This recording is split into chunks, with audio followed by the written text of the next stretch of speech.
Okay, do we have some audio? We are a few minutes early.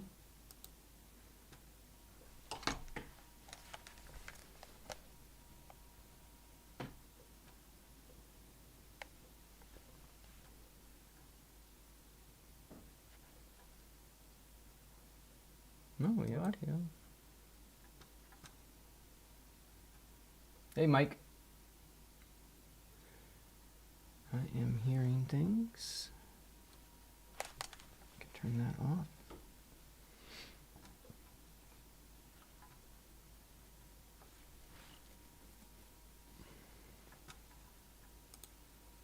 Hi, Sarah.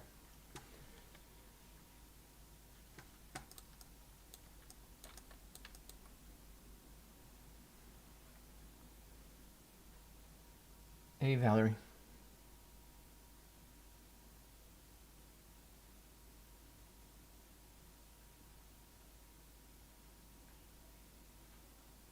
Okay, so it's a couple of work things, so we'll just keep we're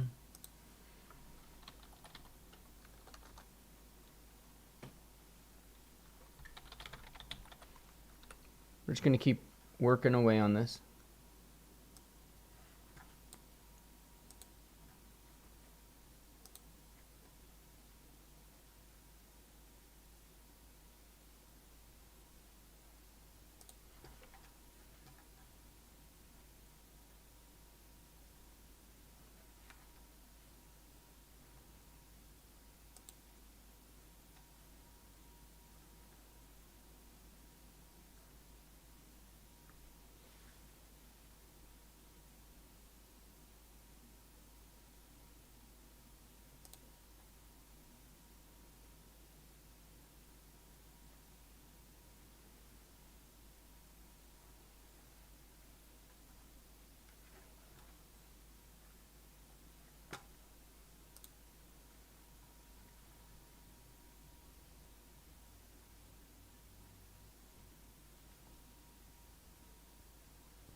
Oh, I had doubled audio up there. That's got to be so annoying.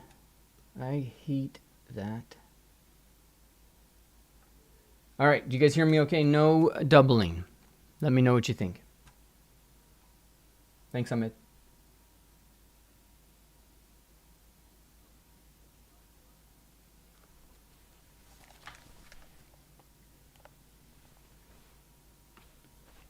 So I'll just wait here for 1 second until I see, because there's a delay.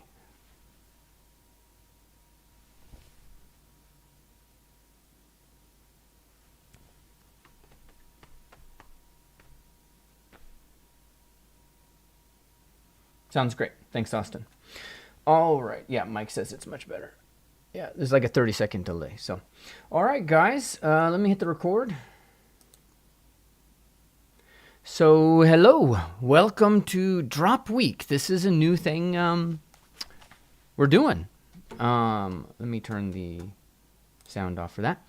I'm really excited to start this, right? Because Kingslien.art is kind of a new venture for me because, you know, I have Vertex School. That's going really well, but it's career focused. So, you know, I like to carve in marble. I'm a traditional artist and in my roots, you know, this industry didn't exist when I was studying art. And I jumped on this industry because there just wasn't a lot of jobs in the other industry. In fact, this industry destroyed the industry I actually trained for. Doll gone, it all became digital. Clay sculpting, collectibles, like all that was destroyed. And ZBrush took it all over, right? So I was quite blessed to be in the right place at the right time and to be a part of making the fabric of this world that we are able to live in with digital sculpting. So I'm excited to be here, but I'm even more excited because now so many other artists are coming to the digital sculpting world and they're starting to see how this can be useful to them, both in oil painting, which is fantastic, and then also, you know, just in CNC, marble milling, and a bunch of other things. So really excited here with Kingslien.art to be able to start to offer you guys a little bit more than just the intro to ZBrush stuff and start to dive into what is really like where my true love affair is, which is form. And form for me is not, it's not a, it's like a sense. Like my hands have their own brain. And if I see a form that's not clear, like I feel it in my body. So, you know, you may or may not be, you know, an inner sculptor like that, but I will share with you my joy, the things that I love and that I'm passionate about here at Kingslien.art. And it starts with anatomy, because anatomy really defines the convexity of form. Which is really what we're talking about. With form, it's two things in the language. It's caved in, convex, right? So concave, convex, and how things come together. That's really what we're dealing with. Of course, there's proportions and a bunch of other stuff, but once you lock in proportions, which are, I mean, it's not hard. You can lock in proportions after 3 months of sculpting. But then your surface, does your surface look alive? Does your surface look dead? Those are the things that we have to, like, that's the next level, right? And that's the stuff I'm just deeply passionate about. So passionate, we're going to Italy for a month at the end of this drop. So Sunday, this course closes. Good. Yeah, Sunday, this course closes, and it'll close for the month. We'll open again in a month, but as far as my schedule right now, I don't have the Anatomy for Artists as a drop for next month. I have live classes as a drop for next month. So this is the time to get into Anatomy for Artists itself. And as you guys see, the prices increase. Like when we dropped, when we first dropped it, it was a full $100 cheaper. So please don't wait.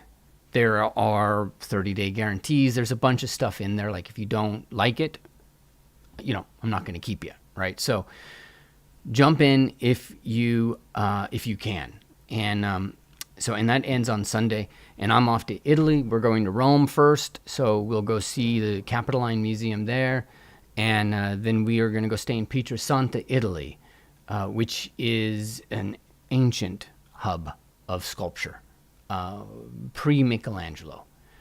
They've been doing stuff there for a really long time.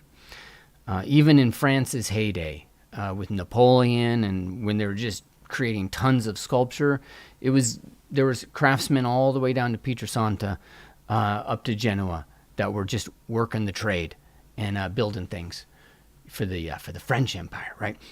It's got a great history. So we're going to be there a month. I'm going to work with my friend Martin Foote. Rented a space in his studio, and the kids are going to go hit the beach and all that good stuff.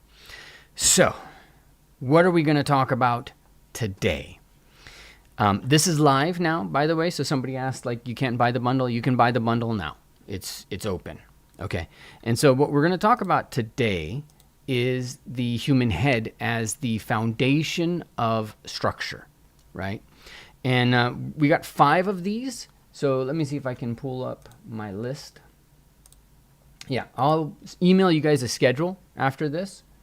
But we're going to do the skull today. Then we're going to do mapping the torso tomorrow, right? Because when you get the anatomy class, there's a torso class and there's a head class, and they're both largely done. The head, I've got some things I got to adjust. Then there's arm and there's leg that are coming next. The leg should be delivered September. The arm should be delivered in August. I have a pretty tight schedule that I'm trying to keep with these, because I actually want to do a figure sculpting, a digital sculpting, and then I want to go and add modules to all of these. So like the anatomy for the torso, that is supposed to almost double in size by the time I'm done with that. So skull, torso. Then we're going to do on, say today's Wednesday, Thursday, Friday. On Friday, we're going to do building the face. And so this is when we're going to talk about the nose and its planes. We're talking about the orbit of the eye and the mouth. And then on Saturday, we're going to actually move the torso. We're going to actually get some dynamic qualities and show how those landmarks that we established are really all we need. Once you have a good map and you understand the lay of the land between the landmarks, having it move is not as hard as you might think. And so we'll go through that. Last day, day 5, this is when we're going to go in and we're going to talk about the head in harmony, which means ultimately I want you to be able to invent heads. So if you look at my Instagram, and if you don't give me a follow there, please make sure to give me a follow. That's where I post everything. So I'll scroll down a bit. Inventing heads is like the thing I like to do. Oops, I didn't tell Instagram we were live right now. Let's scroll down. Somebody want to pop on Instagram and take a picture of the screen and say we're live right now? That would really be great. This is an imaginary head. There's no reference. Photo here and there, but it's all out of my head. No reference. I'm just playing with forms and seeing what happens. Head. This, I was working with images of Vincent Desiderio. I got to meet him at a quarantine, and just an amazing guy. And so on Instagram, you can see me with some process videos, sculpting to kind of figure out how things, how form works, what's interesting to me. Give a follow over here. You can see a lot of the different projects that I've worked with.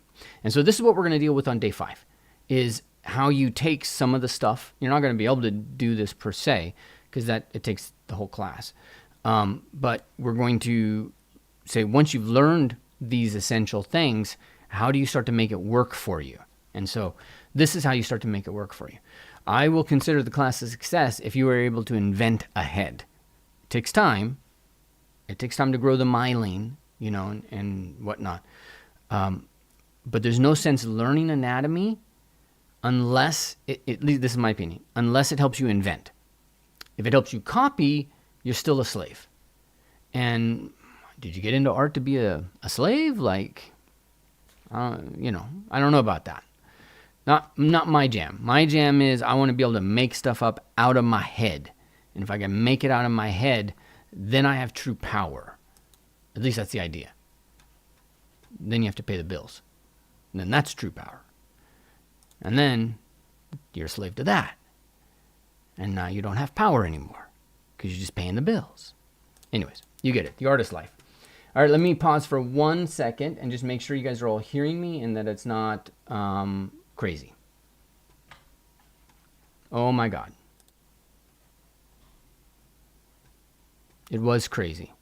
You guys didn't see my screen.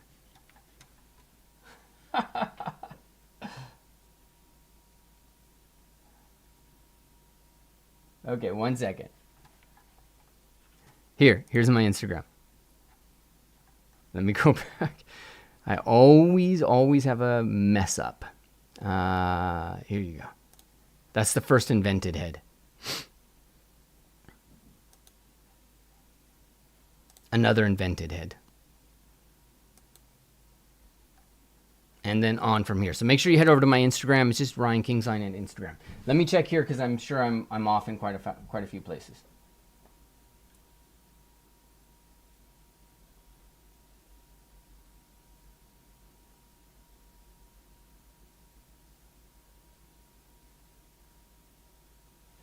Three 3D manic. 3D manic. Sorry, dyslexia. At the end of all 4 courses in the bundle, are we going to be doing full body inventing the way we're doing it just for the head on day 5? Yeah, totally. That's the point. Well, okay.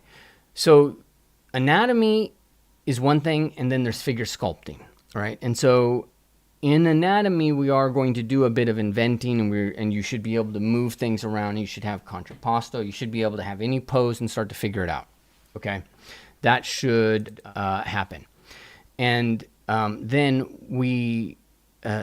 really to dive into that exact question, that's when you need the figure sculpting, because what happens is as the body is moving, anatomy is one part of it, right?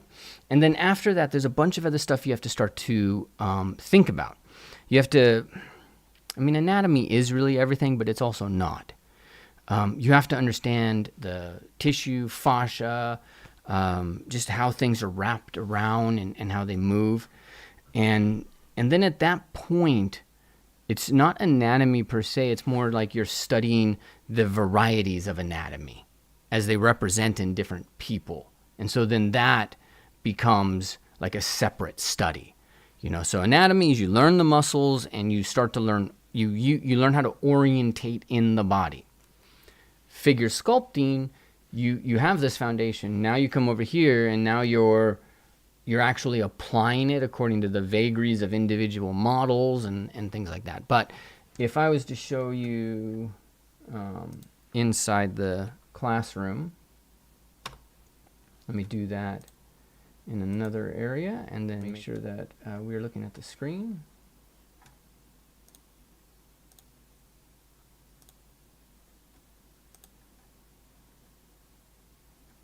Takes me a moment to get the preview up. All right, so this is torso. There's, I think, 60 lectures in the torso.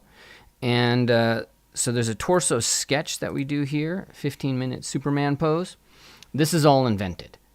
And we're just trying to get to a place where we're able to use anatomy knowledge, but then start to design a little bit with it. And this is kind of a precursor to getting in an actual figure sculpting, which in my opinion is another 60 module course. Does that make sense? 3D manic? Okay.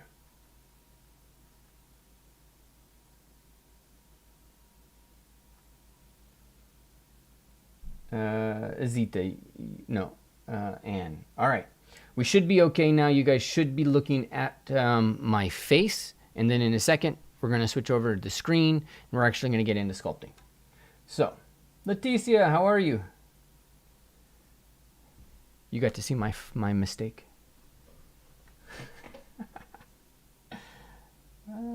Okay. All right. This will work. All right, let's get over into the screen. This model, right? And do me a favor, when I say the screen, like tell me you guys are looking at my screen, just so you and I are on the same page and I don't have some weirdness. I actually see what YouTube is streaming, and I see the thing that's supposed to be streaming, but God knows.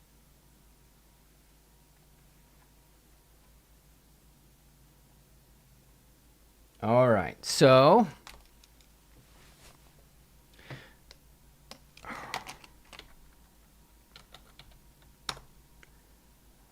I hit all the problems today.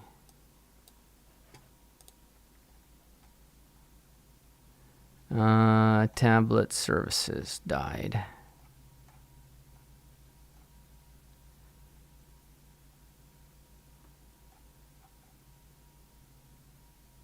Where are you?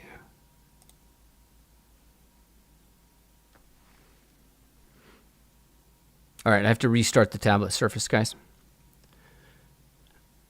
Praise to the good Lord, I do not need to restart the computer.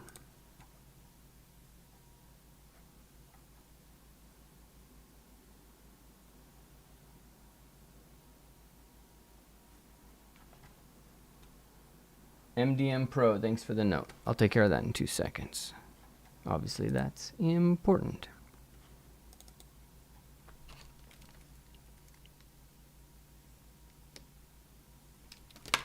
Okay, let me fix the site thing really quick.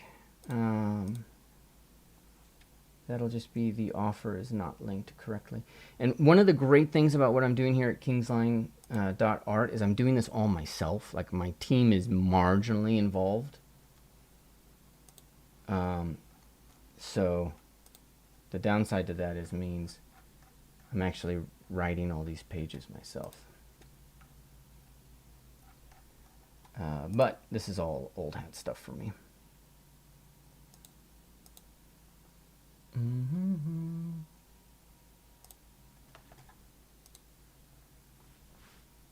Okay, monthly payment has been fixed. Let's make sure the other one is showing the right one. Yes, it is. And let's make sure that the free one is showing the right free one. It is. Cool beans. All right, my friend, check that again real quick. And let me know if that's working. Justin, yes, please share this, what I'm doing. All right, let's get in and talk about the skull. Let's load in this. This model that I'm loading in right now, this is available at 3dscanstore.com. You just have to give them your email and you get this amazing scan. It is going to take a moment to load because it's quite huge. But the advantage to using this one is that it's an attractive female, right? And so this is kind of the holy grail. I'm on camera right now. I'll turn back to the screen in a second. But I don't know if you want to say attractive or if you want to say appealing, right? But there's a science behind what is appealing for our current culture, for any culture. You know, it's just there's going to be specifics of the form that somebody finds appealing. And I thought this would be a great thing for us to go in and dive in and say, all right, here's an appealing person. How unappealing could their skull be? And start to actually answer and address, you know, the structure underneath it. You know, if somebody has really big eyes, does that mean they have these monstrous orbits of the eye, right? And this model has a couple of things that are kind of unique to it. And let's get into it and just talk about exactly, you know, a couple of things that they did to make it them. One thing right off the bat, how tall do you think the human head is? So if I go, do I have Epic started? If I go from the chin to the top of the head, right? So I'm right down here, and I'm going to go all the way to the top of the head there. How many millimeters? Let's do it in millimeters. How many millimeters is that? 200 to 220. All right, so it's like 8 inches to 8.5 inches. So we know that in general, and now we know a couple of other things. How big are eyes, right? So you got a sphere for the eye, you got the pupil that takes up roughly half of that. And now the question is going to be, how wide is the eyeball itself? And one of the things that's really cool about anatomy is, at least for me anyways, is that almost all humans' eyeballs are 23 to 25 millimeters. There is less variation in the eye than almost any other part of the body. I mean, I would say any other part that I know about. Eyes don't vary. Between all humans, all sizes, all heights, the eyes are 23 to 55. That does not necessarily change just because somebody's taller. It doesn't change if somebody's smaller, right? 23, 25. That said, if we look at their eye, and I've already tuned this, by the way, so I drew this measurement out, and I went into preference, transpose units, and I just set this to 200. So now I have a unit of measure, and I can go into their eyeballs. And let's just look at this eyeball right here. And I'm going to go left or inside to outside. And let's get that a little bit more. There you go. So now what you do is you come all the way over here. You see in the upper right corner, it says 28.4021. So they made the eyeballs big. If I was to go in and make this eyeball smaller, which is what it should be, like let's say 25.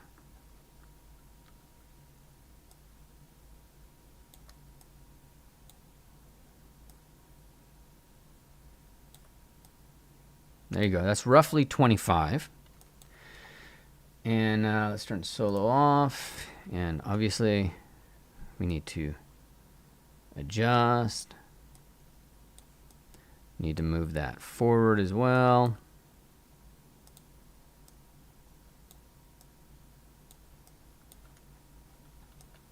And then can I just mirror and weld this thing?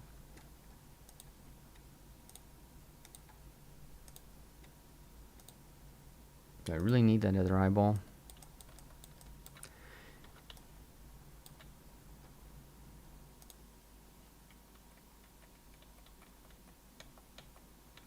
There you go. If you see the difference, the one on the left, right here, 25 millimeters, and this one's 29 millimeters. This is a key thing to start to think about, especially when we're talking about appeal and attractiveness. All right. This is more natural on the left-hand side. This is more appealing. Why is it more appealing? Well, you know, there's a lot of things you could talk about in terms of the biology of raising children.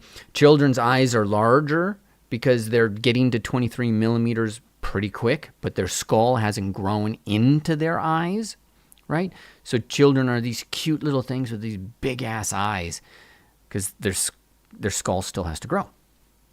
But the organ of the eye itself develops relatively quickly in most species.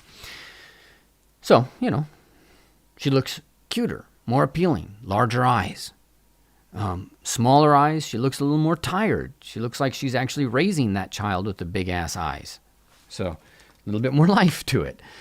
This is just one of those things where we, especially in our industry, we're going to make some changes to create an effect on somebody, right?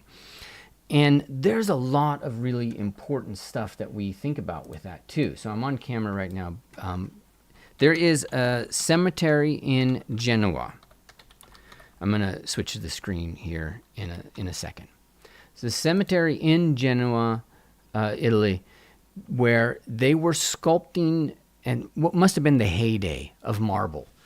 They were churning out sculptures like mad, and they had it down to a science. The whole coast of Italy was just working their butt off. Let's take a look at this real quick. All right, so you should be looking at my screen. These are giant life-size sculptures. They're just ridiculous and amazing pieces of art. Some of these have this way of creating form that I'll send in a follow-up email. I'll show you guys some of the ways in which they create the eyeballs and some of these statues. That's just it's just amazing. The way they create the lips, the way they lose edges, soft edges. Look at how they're defined here. In some cases, they actually lose the entire inner area of the where the caruncula is and all that. Like that just actually becomes a soft thing. Sometimes they don't put these lines in there. Notice the corner of the lips, not very defined, but the actual line of the lip is really defined. It's just, there's a lot of things that we do for our craft. Increase the eyeballs, all that good stuff. So let's get into the meat and potatoes. I talk a lot when I do the lives, which is why I was really excited to have a bunch of editing time so I could get a 1 hour chat down to 8 minutes. All right. Search word for Genoa Cemetery. If you just do Genoa Cemetery, G-E-N, and this is an American saying it, so that's probably the problem. Genoa. All right. What are the problems you guys have with the skull?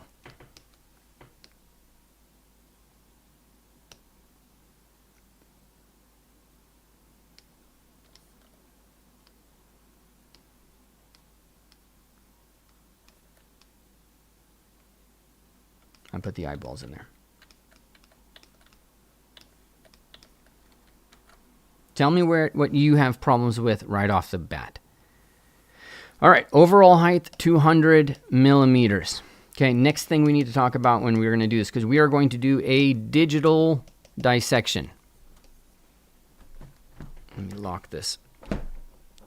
This thing's moving around too much. Yeah, it's better. We're doing a digital dissection today, folks. Tissue depth thickness. The forehead, 5 millimeter tissue depth thickness.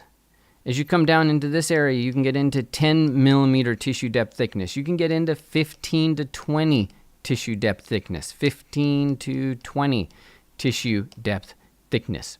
What that means is that in these areas, the skull itself is going to be pushed inside the skin roughly 15 to 20 millimeters.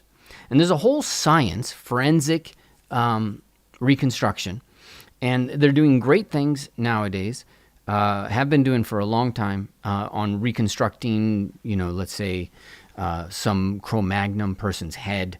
It's just a lot of great stuff happening. It's for usually average. They average all the data out. So when somebody is appealing or attractive, they're no longer average. So you have to kind of take that into account as we go through this. But step number one for me in this process is going to be to create some tissue. Oh, that's why. Is to create some markers. I was wondering why this was taking. This had so many. It took forever to save. This thing they give you is 50 million polygons. So we don't need all of that detail. So this one particularly, I'm just going to say delete lower. And I've already established my marker. So now let's go insert multi-mesh primitive, bring in a cylinder, and let's establish a couple of points. So do I want symmetry? No. I'm going to go and say put a point right here. And all I'm doing is clicking out and then dragging back in. So it's a two-step, out and back in. Let's get underneath the eye. Let's get right here in the corner. Let's get right here in the lip, chin, here in the master. And I'm not using what they would consider to be real markers. This is a science, and I don't mean to trivialize it. They do a lot more cooler things here than I'm doing.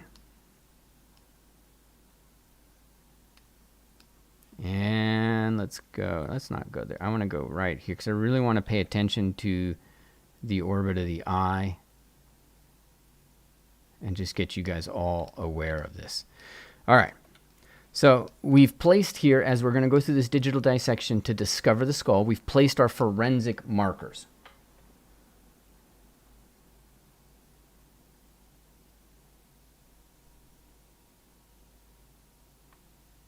I'm just looking at the notes real quick.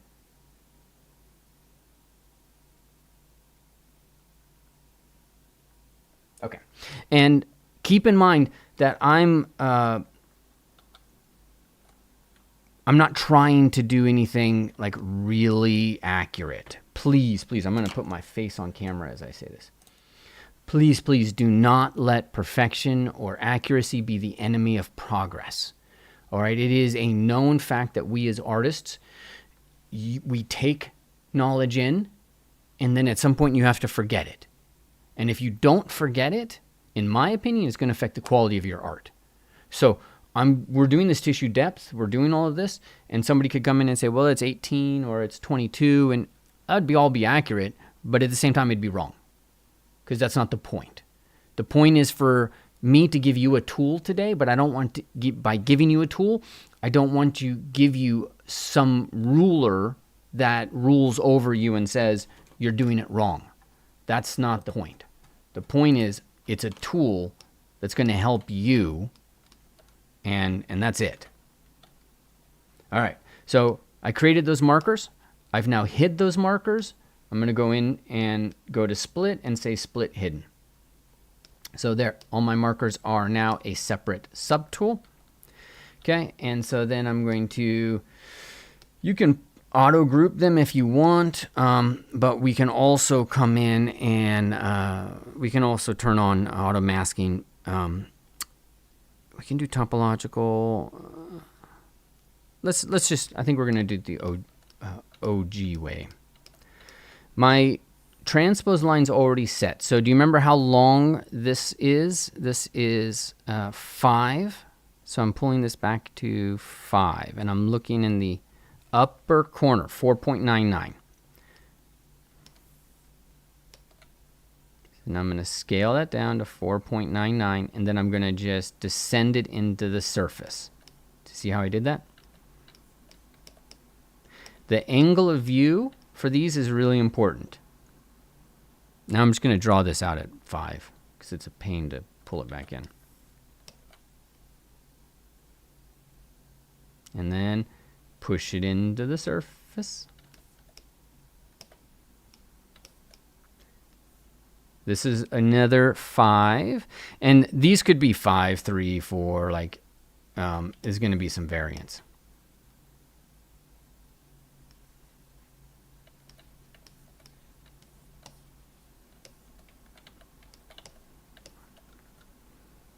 And sorry, these aren't completely done in advance. If I was a professional, I would have done that.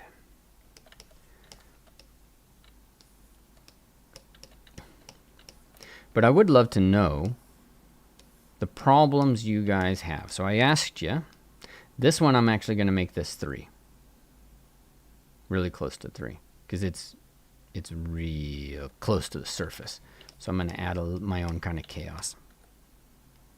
This is going to be, I'm going to put this at 5, but that area gets a little dicey.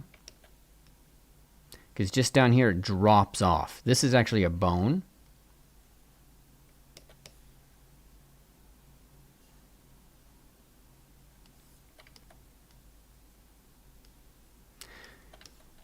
Help build this program. You think I could go a little faster?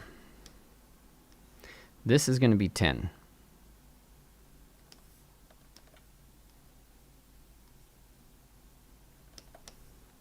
Plus or minus.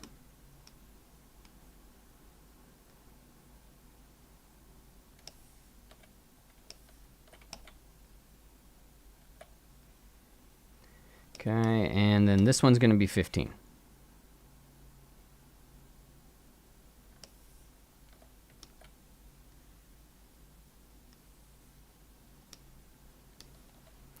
And this one always confuses me. They say 10, so that's actually 10. I'm just going to leave that. All right, now let's take a look at this. This is then pushed inside. Now, what I'm going to do with my guy over here, let's turn symmetry is off. Let's go ahead and mask her in half. And I think I can reconstruct. Yeah, it'll definitely be wise to reconstruct some of this. But why don't we edge loop masked border? Just to be nice and safe. Yeah, we can freeze subdivisions.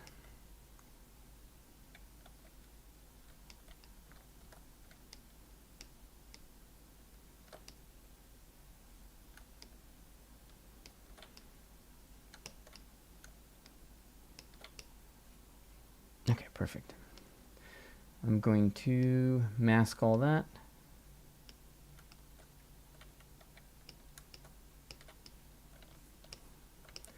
And let's get to work on the actual project. We're going to start at the skull.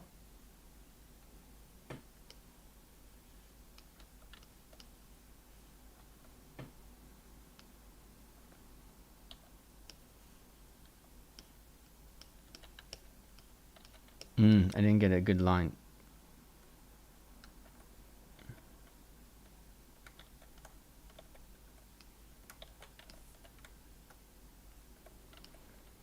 What is going on? There we go.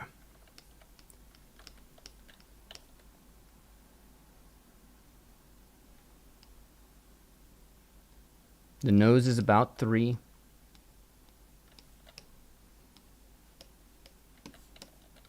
This gets to be about 3 here in the back. It's not a lot.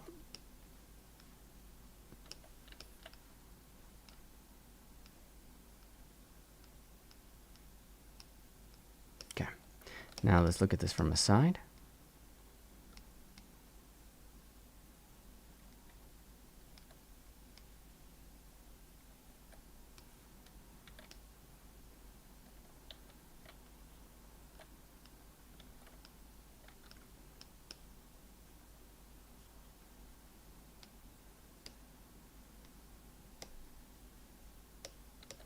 Oh, I have a problem. That's the problem. There we go. Sorry. One sec. I moved them all in. There we go.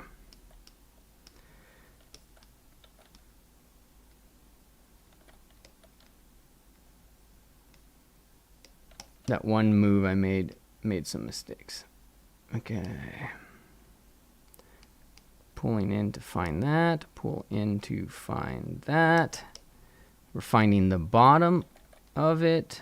There we go.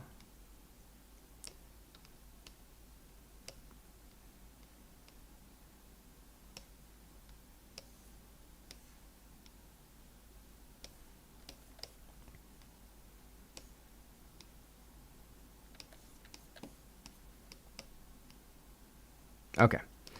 So we are going to excavate the surface of this along these lines. Deepen this stuff all the way in, including right in this area, and probably get rid of that nose. This process, though, seems a little painful. So let me show you a little bit more of a controlled approach.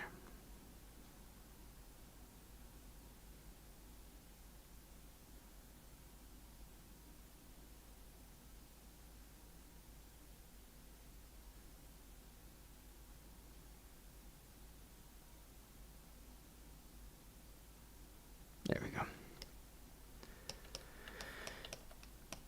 Where does the brow go from bone to whatever else is there? Let's go color, set white, fill object.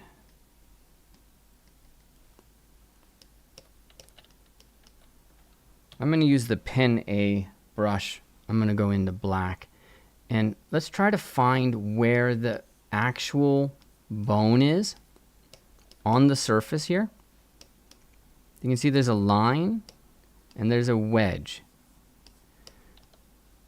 That's the first thing that I feel comfortable. Do you see how there's a plane break there? And especially if you zoom in, I really want you to be mindful. Like, look, there's a straight line, then this plane comes and it breaks, and then it comes down, and then do you see that there's a break right there as it kind of comes back up, and you get the fat.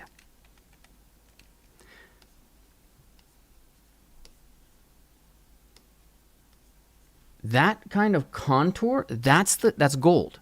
You really want to study this minute level of work. If you can get your head around this, it's going to really improve your capacity as you go. So for me, I'm going to put, thank God we got rid of the 50 million. I'm going to start to draw in the orbit of the eye.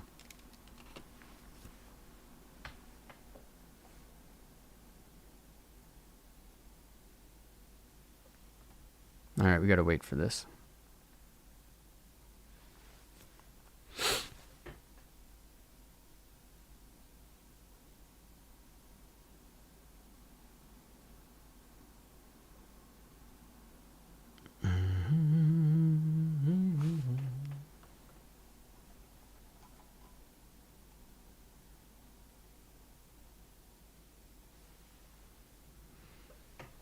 Sam was talking about sublimation.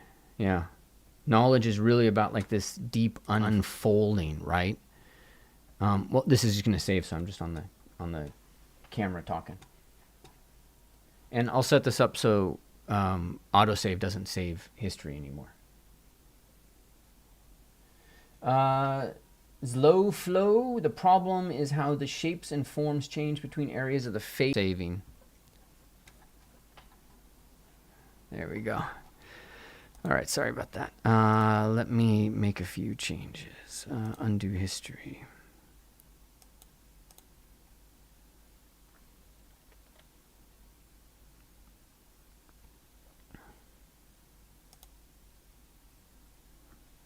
Come on.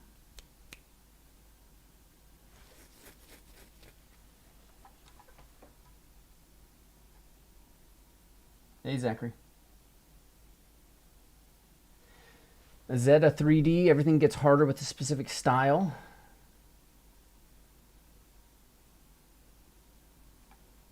That's where you go check out Leticia's stuff. She is the master. Enable saving, undo history to file. Enable saving, undo history to file. Okay, so max undo size, warnings. Okay, and then let's just simplify the mesh again. It's the history, so let's just delete those.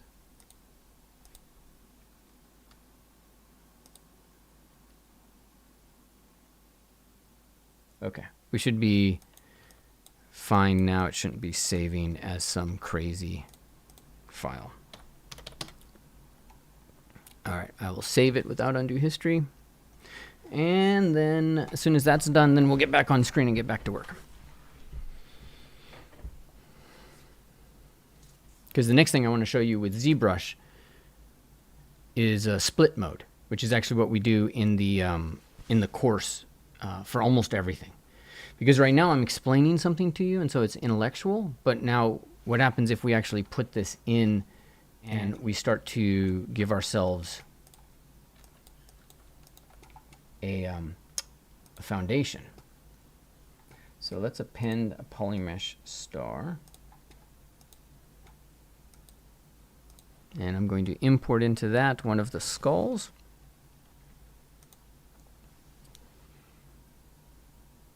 Do we want to do the female? I think we can go source. Skeleton, skull, and the mystery skull. I love these skulls. These skulls are actually the source of a lot of other people's work too.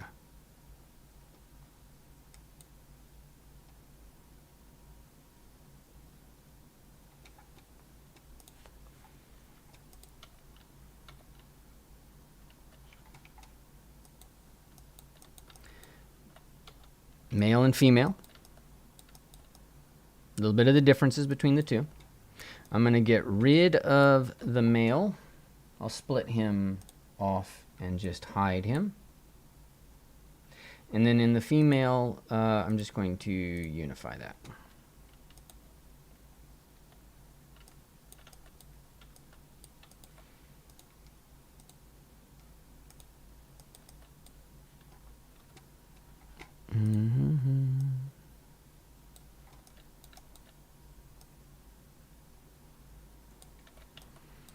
I'm going to try to get the crown and the bottom, because those are the thinnest parts.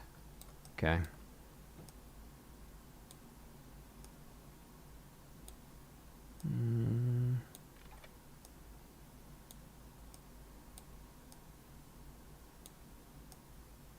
We don't need to match it 100%.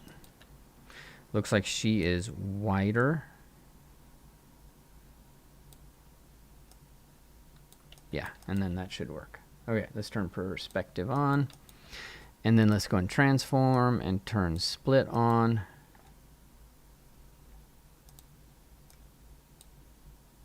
And go to our head. And let's get out of this material, so we'll have this guy here. Let's get rid of those eyes. And one more thing to make this not look crazy.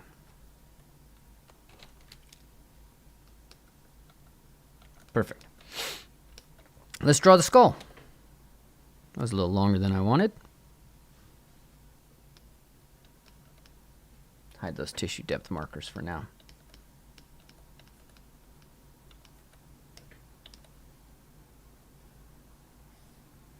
Should not look like that. Did I put surface noise on there? All right, if ZBrush starts yeah, there's surface noise everywhere.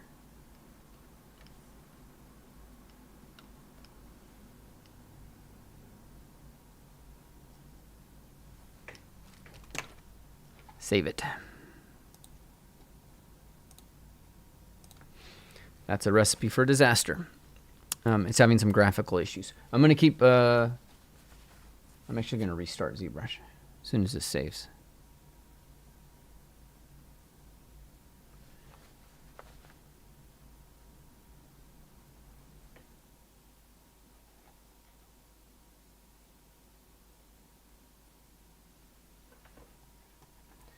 Danny, the skulls, if you Google Mystery Skull 1 and 2 and Sketchfab, you'll get it.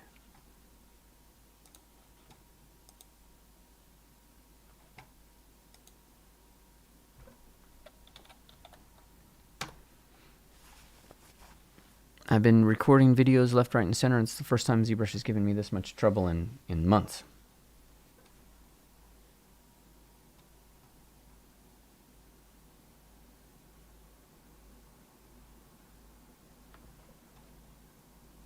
What's your favorite new ZBrush feature? I don't have any favorite new ZBrush features. I use the features I help build. That's it. The new stuff I barely touch. ZModeler, that I use.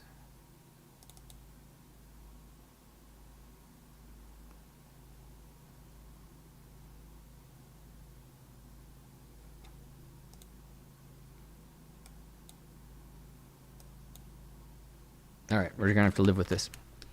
Let's get in and draw our skull. All right.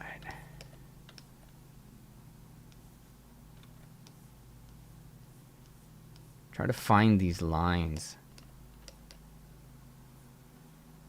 Where's the high point? The high point appears to be right there.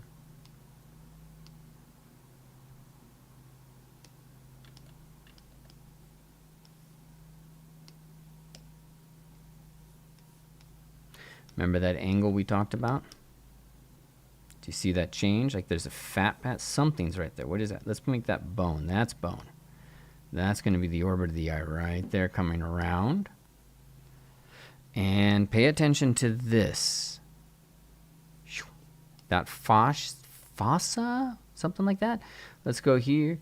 That should be right there. As we then come in to the... which ultimately, that's ultimately the glabella.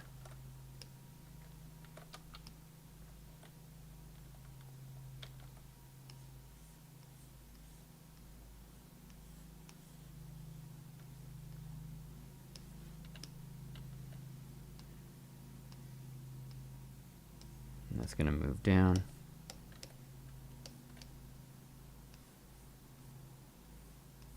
I'm going to put that as the opening.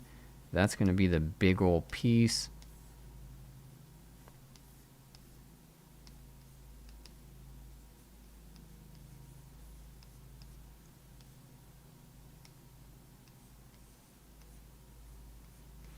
Don't forget the... And now we have to try to find...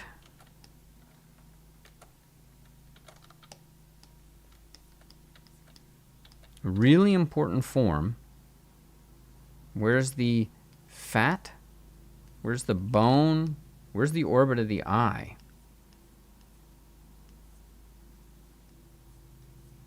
And what I want you guys to notice is notice how you have this kind of movement.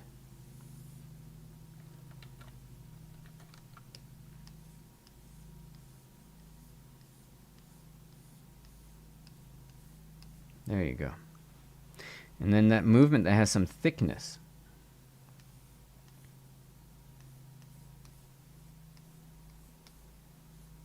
And I really want to see there's this ledge and then that shelf, right? So this is its own piece. It has its own thickness, and then the down plane of the cheek is going to be right there.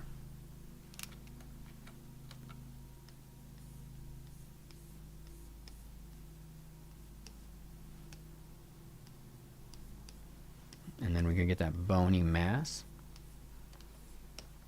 Make sure ultimately that bony mass lines up at the bottom of the chin. Sorry, nose, bottom of the nose. Apologize.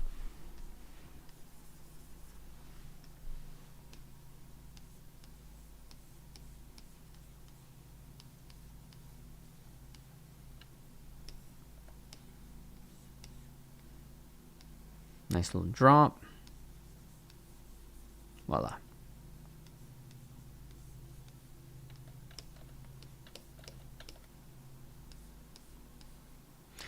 This is the lacrimal area right in there, deep in there. It's going to come down. I'm going to say that that's the opening of the orbit right there.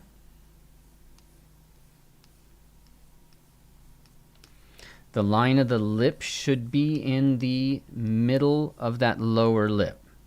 That's just a nice safe place to put it.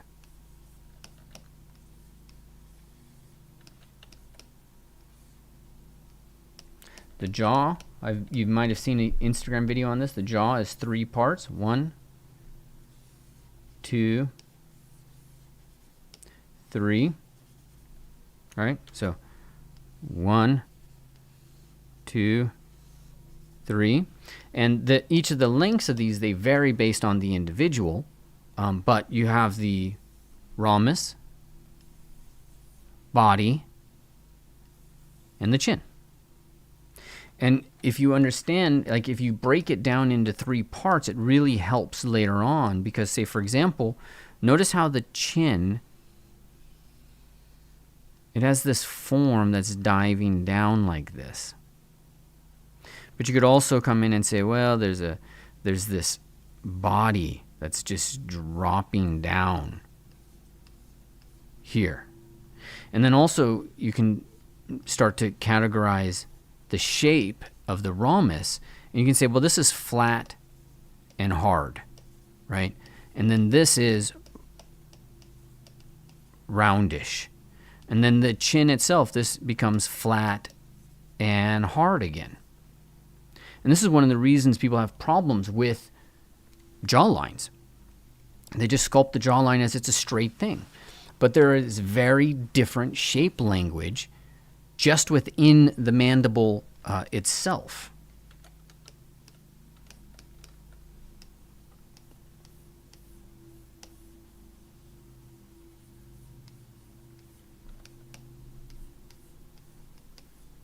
Let's get, can you see how there is, let me undo this. Do you see how there is a shadow here? And how there's a form moving out like this?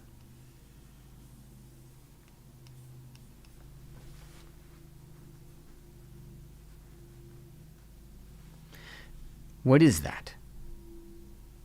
Now, we could say that's masseter. We can say that's fat. And that's all very, very true. But notice how right in that area,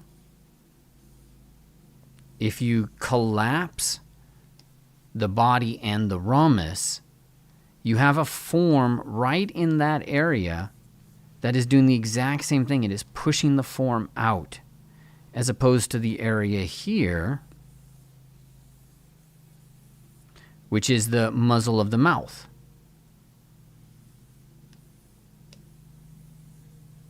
That's all muzzle of the mouth. That is inside, whereas the jaw is pushing and creating that form that's pulling it out this way. Does that start to make some sense? Let's go. The teeth should end roughly at the corner.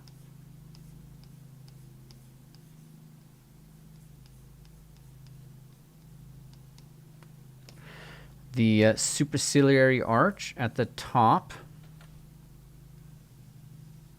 that's superciliary. That's glabella. Do you see how there's an actual like plane change right there? Superciliary, glabella.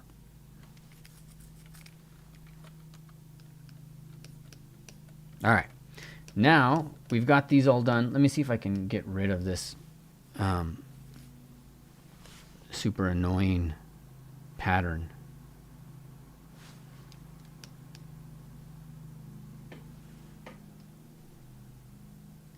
Oops, wrong color.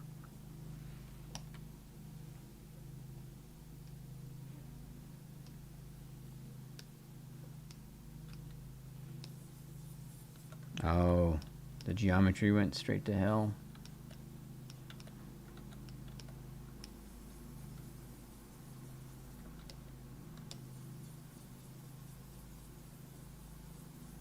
After we deleted some of that.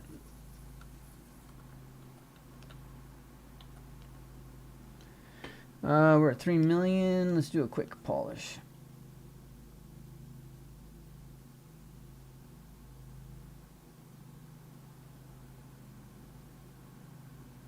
All right, we're gonna have to live with that. Let's check. Did they have a displacement on there? The texture's off. and the normal is off. All right. Yeah, hopefully it won't cause too much that there's like this little surface noise in there. But let's get in now.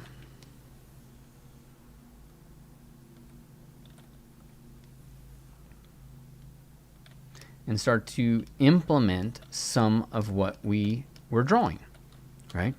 So it's all gone now, but that's okay. For me anyways, that's okay.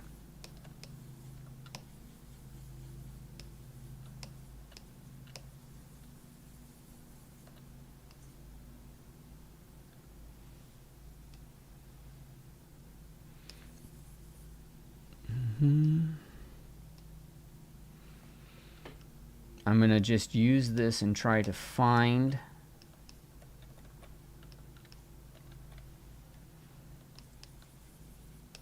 the boundaries.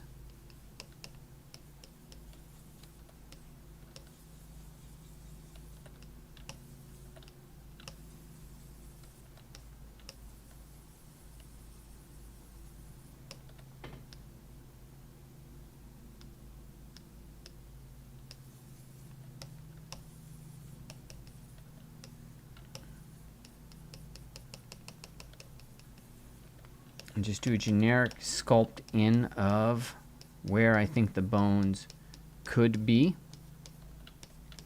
Start to identify some of the elements that I think are important. Do you see how I'm using my reference on the left?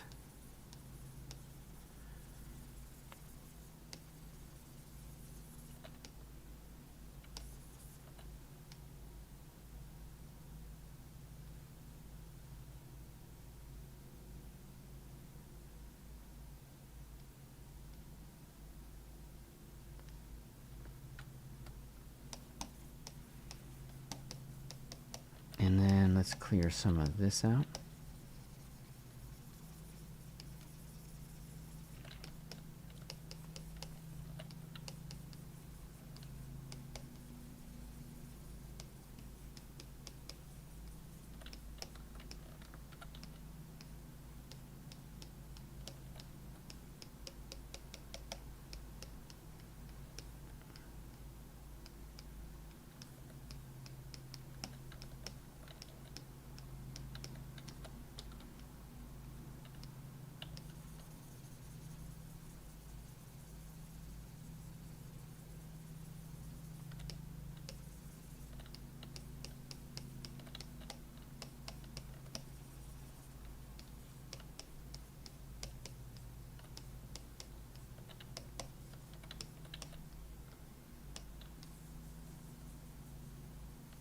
I'm going to make that ear disappear.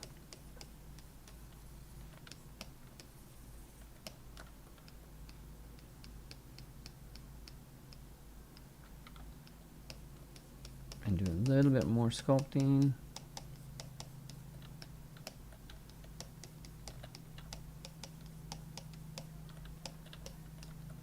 And separate out. This is the frontal eminence from the temporal line.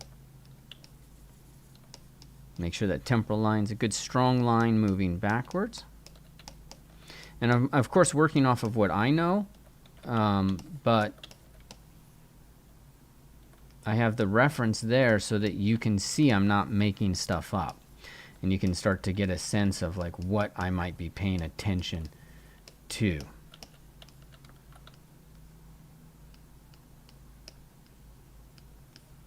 Okay. Now, we're in process to create this skull.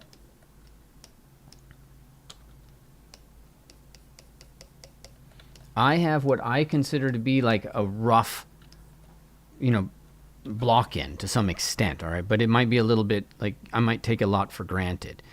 Let me just identify.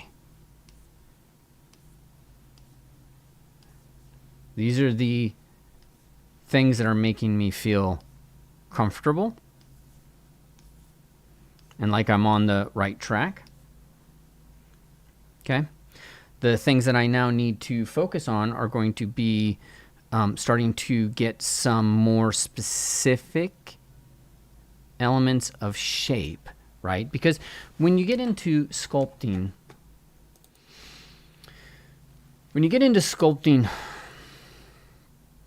for me, sculpting is about problems, right? So you're solving problems, all right? And, you can solve problems in an unorganized way, an organized way, or some variation or hybrid thereof. The goal for me in teaching you is mastery. Mastery is not magic. Mastery is process. So masters, whether they know it or not, okay?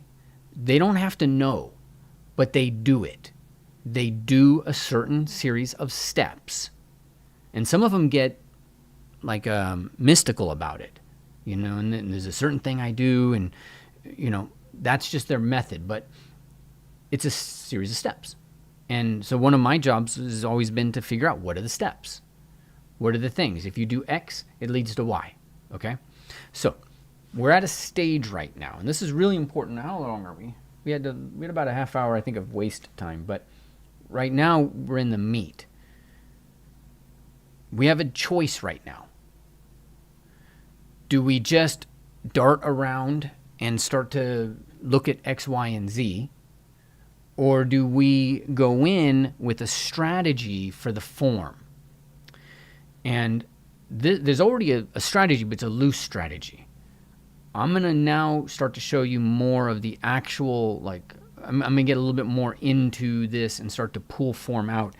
There is no, it's not vague to me.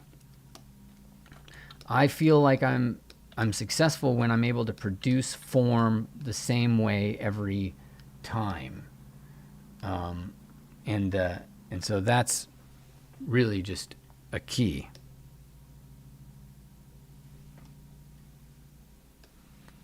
Okay. I'm going to come into this area.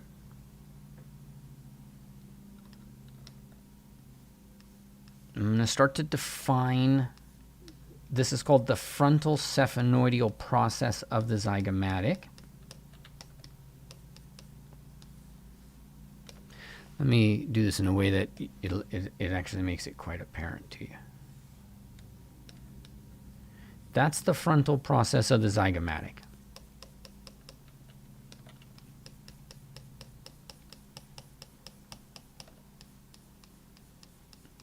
The frontal process comes and butts up right next to the nose. And in here I'm this area. Did I just dynamesh it? No. In here this is I think it's called the lacrimal fossa. It's like a little, that's where the tear duct is.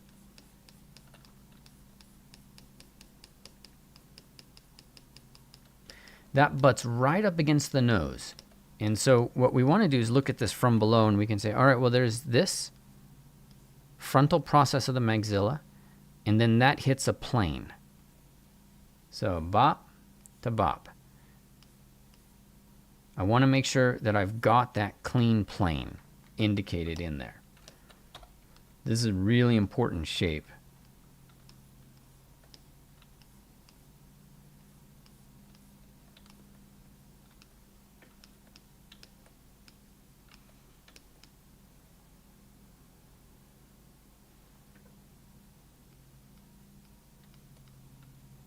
Yeah. Anybody, let me put it to you guys. This has this weird, it's almost like it's a material that we're seeing through this. And I do not know why. I have never seen that.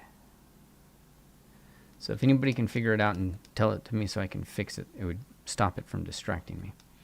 I'm going to pull this line down. But the reason why I'm pausing here, this line is actually more important than you might think. That line comes down to the canine tooth. And then not only that, but it comes down to the chin. And right here with this line, there's a couple of really important things that happen. This is side plane coming around to front plane. The canine tooth, this line right here, leads all the way down, and it helps separate the side plane from the front plane. So I'm not going to just willy-nilly sculpt that in. I'm going to sculpt it here, and then I'm going to purposefully add the form like a line all the way down to the chin.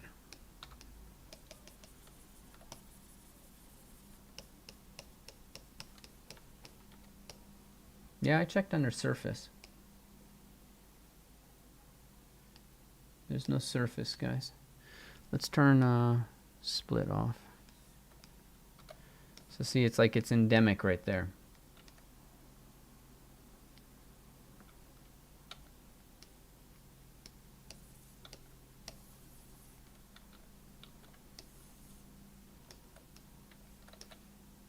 It's not happening there. So it's a setting within the tool.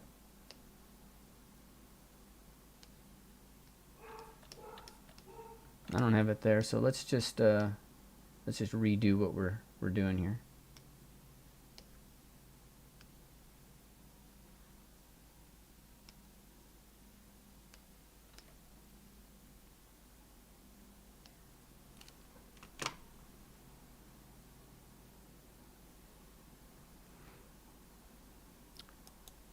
Yeah, I've literally never seen that.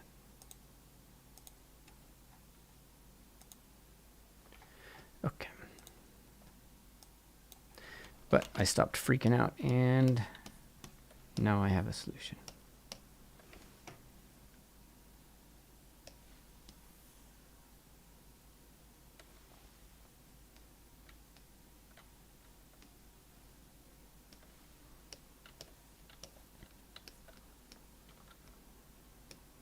Is that easier to see?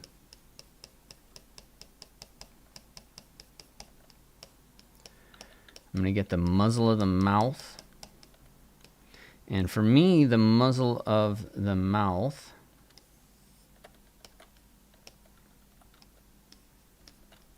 moves all the way around. So I'm very specifically now going to actually sculpt the muzzle of the mouth as a plane, moving that all the way in.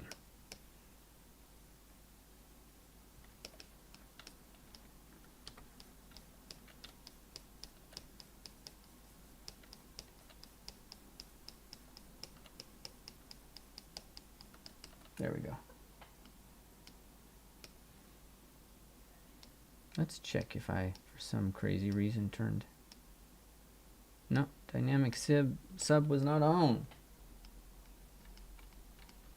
All right, anyways, I got the problem solved, so I can stop freaking out.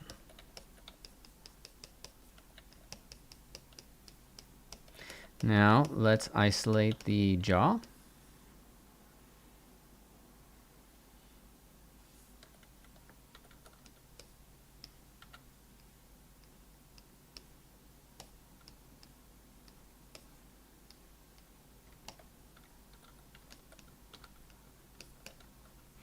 This digital dissection is an exercise I highly recommend everybody do, and it's built into the course. You do this for every feature.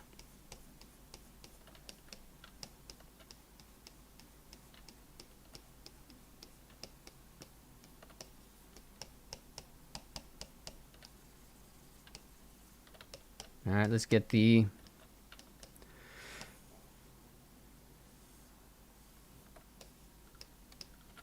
temporalis.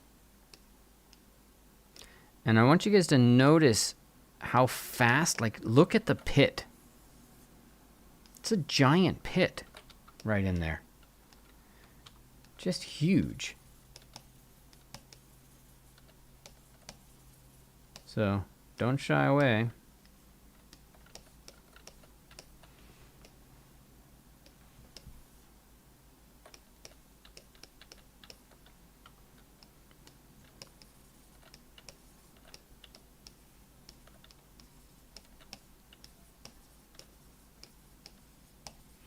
The zygomatic dives down right here, and it becomes it joins in with the mastoid process and all the other stuff that's starting to happen back there. We'll leave that for right now. Okay, almost done with a simple structural remake of this. Make sure that the infraorbital margin is an actual margin. Make sure that it's actually a line. It is its own volume, guys. This is the number one mistake I made in the beginning, is just not treating that like it's its own volume.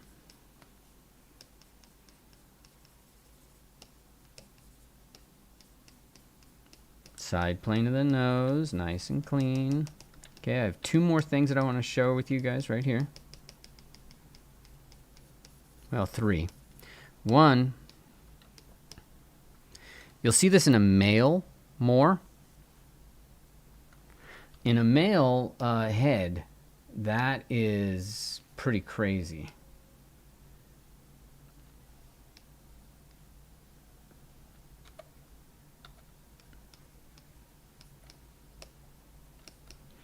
Do you look at this form that they've built in right there? Like this just becomes this really just giant shape.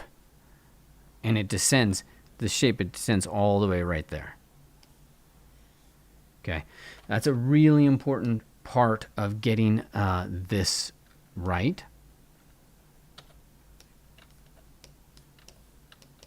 Is getting that overhang, because this is what establishes the overhang of the upper eyeballs fat. So you need to have that overhang, and then you need to have it moving in, just like this.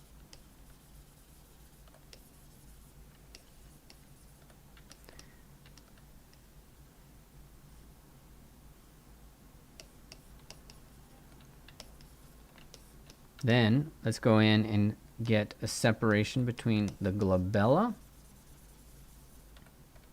which comes down, and the superciliary arch in her. The glabella, this whole area actually, the glabella and the superciliary arch, they actually are like this conch shell. Does this make sense when I sculpt it like this? They descend like that. It's really hard to understand this area until you actually just give in and you accept that it's like this weird spiraling in form, where it's da da da da da da da da, and then it goes right inside that eye. Okay. The next important part about that, which you can kind of already see, is that the orbit of this eye, as it comes up, it's moving in and creating this kind of ledge right here.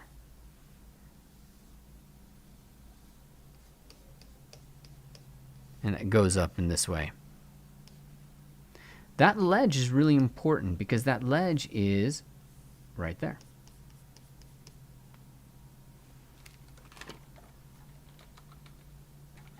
Let's turn split off so you can see that.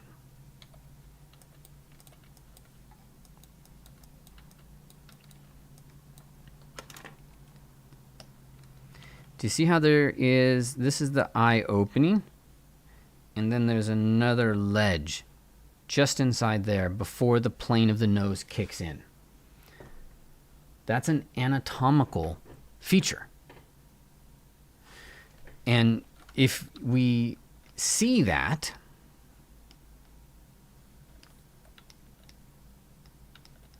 if we notice it, then it's going to give you a lot of power to capture a highlight right there. And if that highlight's not there, everybody knows it. You know, because people look at eyes. They know everything about an eye. They'll know everything that you've done wrong about the eye. You know everything that you've done wrong about the eye. You may not be able to put words, but you know when it's not right. And this is one of those things that's really part of it's not right. Something's wrong. If you don't have that ledge there. And that ledge, it becomes complicated because it's like, all right, well, that's the actual bony ledge. And then it gives way right here to an actual fat pad. That's bone giving way to a fat pad, and it looks, for all intents and purposes, doesn't it look like it's just one plane?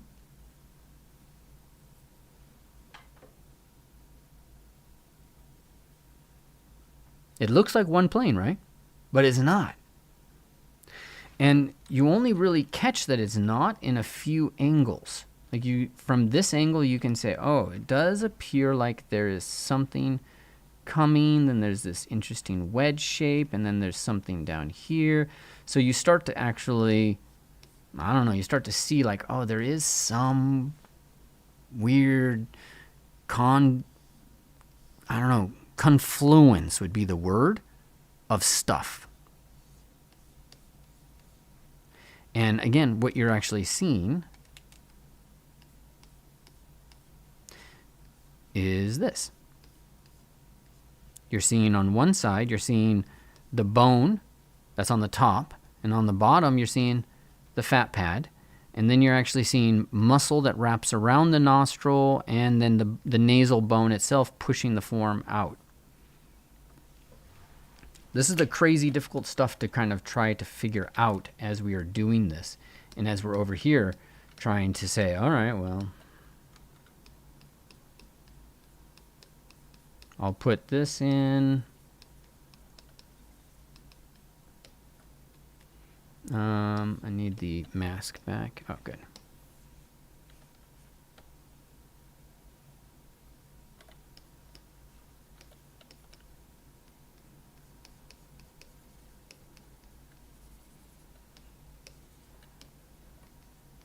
I'm going to put a little bit of that glabella coming back.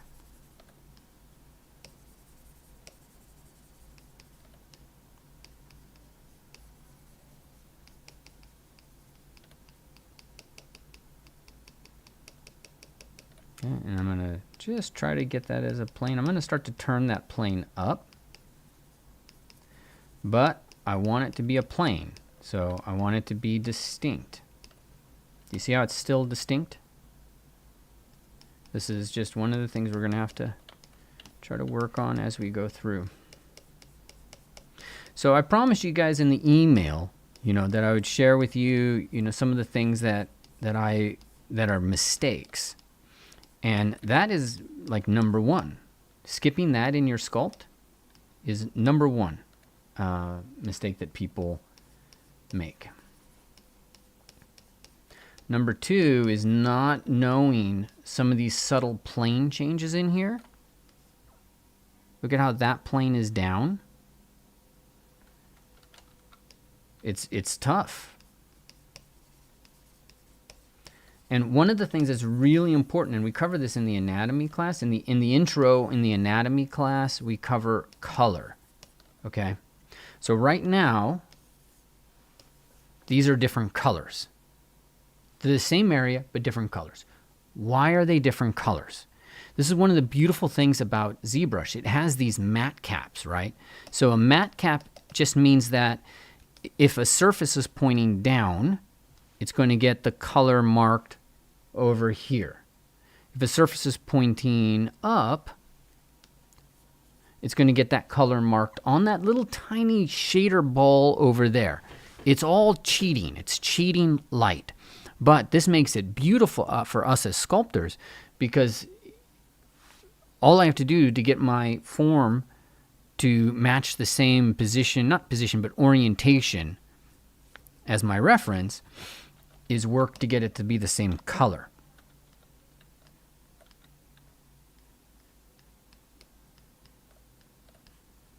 See what I'm doing? There's no shadow in ZBrush. No, like real shadows. So I'll know if that's the right orientation exclusively by color.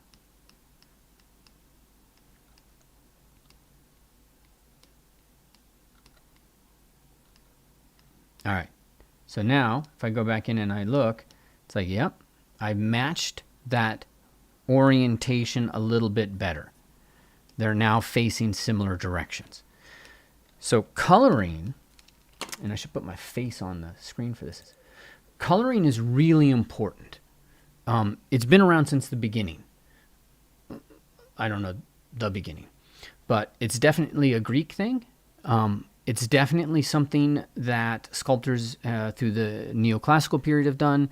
Rodin would put his model against the light and rotate and match. Edward Lanteri talks about coloring in his sculpting book. We've known about coloring for hundreds of years. So you have a tool here with ZBrush where you can color in a way that they couldn't. Because you can make both models the exact same material, the exact same hue. It's not like clay is different or marble's different, plaster's different than the marble and all that stuff. You get the exact material, right? So utilize this coloring strategy to know if you've got things right. Like we don't have this right. You see this view? See how my form is pushing back and this form is going straight up and down. Okay, and so what that was leading to in the coloring is mine was much brighter, right? And so you have to squint. I'm going to go on camera again. Squint. Like close one eye, squint. Squint. Oil painters squint. Atelier draftsmen squint. Caravaggio squinted. Leonardo squinted. Everybody, Raphael squinted. Everybody squints. You squint, and you close the amount of information going into your eyeball, and it compresses and increases the contrast, simplifies the values. So I squint at this all the time. You know what I see as I'm squinting? I see that mine in the orbit of the eye, mine's brighter, right? And so look at how bright that is versus that. So what's that tell you? It tells you it's not the right orientation for show. So we look at this obliquely, from above and obliquely.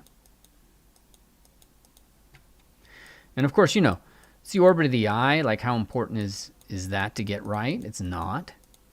But it's a great moment for us to stop and just get our head around the idea of coloring. Okay, and then always look at the model from these orientations of, like, we're looking down the form. If you're not looking down the form, it's a guarantee you're getting the form wrong. It's just, there's really no ifs, ands, or buts about that. If you are not looking from this direction where you are analyzing it like from here, and not just this, but then also looking at it from this direction. If you're not, again, you're getting it wrong. There's something you are getting wrong. All right, I'm almost done. But this, we go into depth in the sculpting the orbit of the eye. In here, and I have a process where I'm messy with the clay brush, and then I come in with the rake brush and I clean it up, right? So if you got on the wait list, you'll have seen this. If you look at my earlier videos, I'm aggressive with the rake brush. I'm like, everything needs to be raked. Rake it all. Rake is the one rake to rule the world. But I'm a little bit more chill now. I'm a chill guy. My kids don't agree. What the hell do they know? They're only 10 years old. Jesus.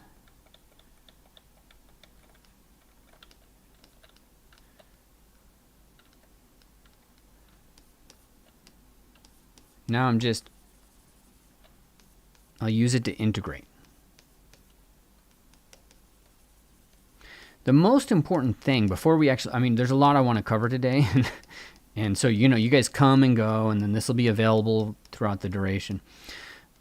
But the most important thing for me is that you start to look and analyze surface. Look at this form. And we see this from the color, right? So it's like, we see the external angular process of the frontal bone. That's what that is. And then we see the superciliary arch dive into it. And then we see it fall away to the temporal line. Okay? And so, you know, that language is really important. And it's something I want you guys to be thinking about as you go through this. You want to develop a language of flood and erosion and fall away, right? And kind of emerge from, dive in between, okay? And if you do that properly, your brain will wire these things, because a lot of people just think in terms of offsets and overlaps. It's just like, that's higher, and then there's an overlap. But the poetry is when you get something to dive in, and then something else floods up. And that's, I mean, that's how the body is built. It's built from all of these things, you know, wending into each other, you know, in this tapestry.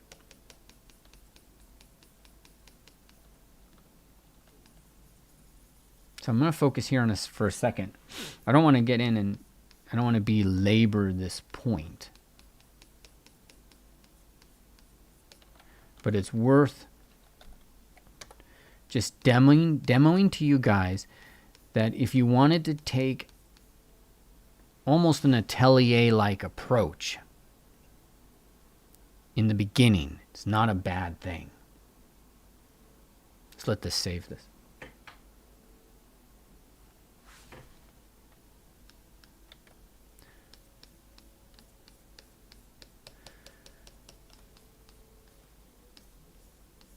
Is that I could have my own happy trees, is what you're saying. What's going on? No.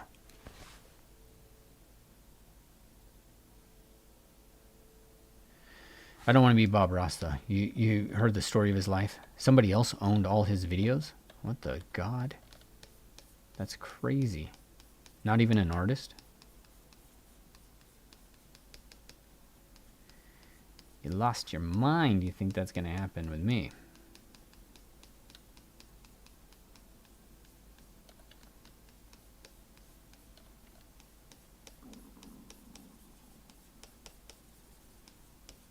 And it looks like the frontal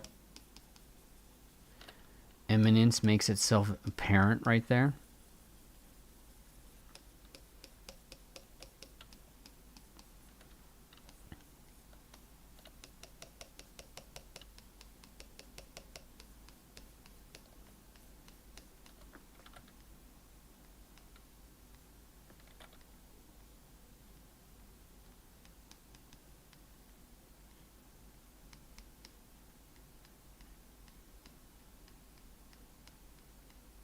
Okay. Now, last part of this, I started to demo some. Hold on. Not the last part. I got to fix that. You don't want the forms to get too far out of control with a female.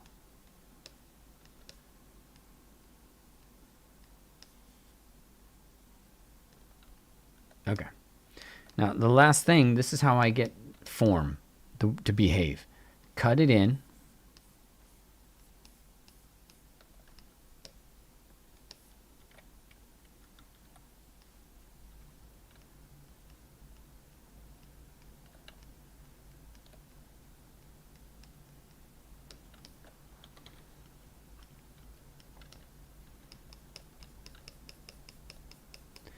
Cut in your lines. And you probably want to avoid the rake brush at this point. So it's too noisy. But I use the clay brush. And I'm going to leave these a little noisy, little chatter.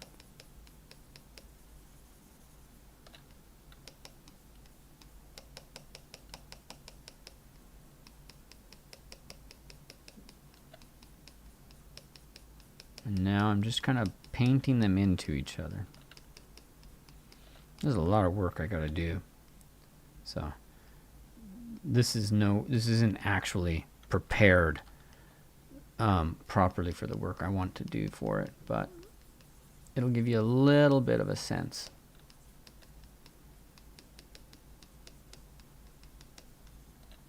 That as I build this form, I am actually seeing some simplified sense. Let me go in the rake brush and turn embed to 2. And don't be afraid to mask.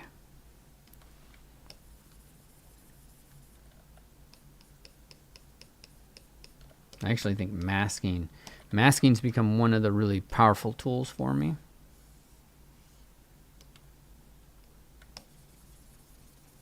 Just come in with a, I don't know, clay brush or standard brush, and you can just kind of build form and then smooth it out. Right, and then you can kind of use that mask to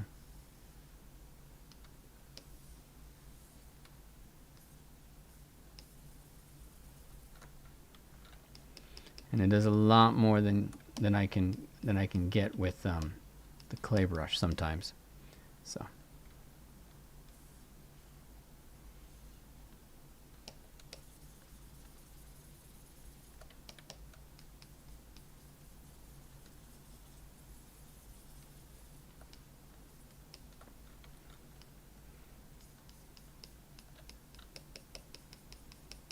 And now that my coloring's not matching, and the coloring's not matching because I'm not looking at it from below like this. So I've got to go in and, you know, you got to really like this. It's actually this view that I got to look at it from.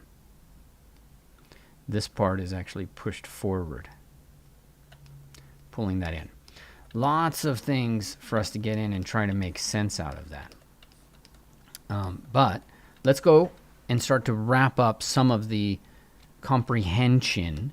You know, we started with actually one of the more difficult parts, which is tissue depth thickness. And so I'm going to bring that back in now to this. Let's turn solo off and hide that. And then before I do that, let me just check in with you guys. Like, how are we doing? What have you picked up out of all of this crazy? Any questions? Let me know in the chat. And it does take 30 seconds for it to get to me. But let me know in the chat, like, where are you at? Is this... So let me ask specific questions. What's the big learn for you? We'll start with that. And I'm going to check out over here.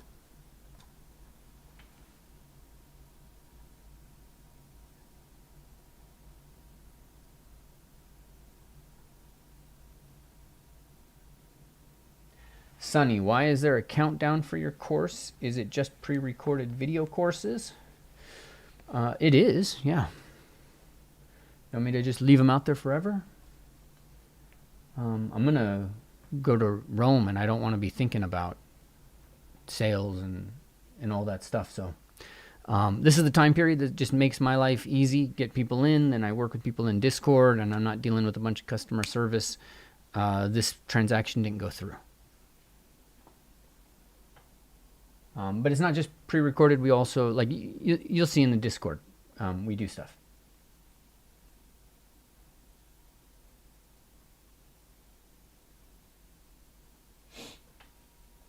Thanks, Geyser. Valerie, the lighting coloring is a big learn. Awesome. Punchy Ninja, the jaw breakdown was really good. Let me put these in the front here so I'm not constantly turning my head. Sarah, the jaw breakdown was good for Sarah and Valerie too. Teresa, it was really cool to see the like X-ray depth difference between the skull. Yeah, that's actually what we're gonna do right now. Thanks, Leticia. Is that how deep the shapes really are? Yeah, that's exactly what we're gonna get to right now. And then seeing the complexity in the simple shapes. Good.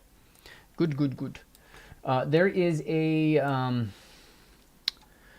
is an exercise we do in the course. I'm going to switch to my screen. And in the head, it's in the nose. So this is actually one of the exercises. We copy the dying Alexander. And when you look at the dying Alexander, it looks like this is a simplification, right? And it is. They've created a simplification in here. But when you really get in and study the contour, they've done some real magical things. That nostril is very clear. You look at it from below. There's a clear nostril. They have a tip defining, they have a what's called a facet, and they have the tip defining point. Like, that's pretty crazy. This is plastic surgeons actually talk about these 2 points that they put in there. The alar cartilage, you can see they've got this little ledge for the alar as it moves around. This is not, it's not as stylized as you might think. This is highly accurate.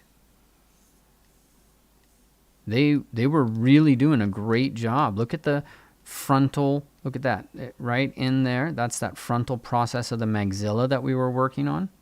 Moving that inwards into the side plane of the nose. Notice how that's moved up this way. And you remember I was talking about this form that moves up.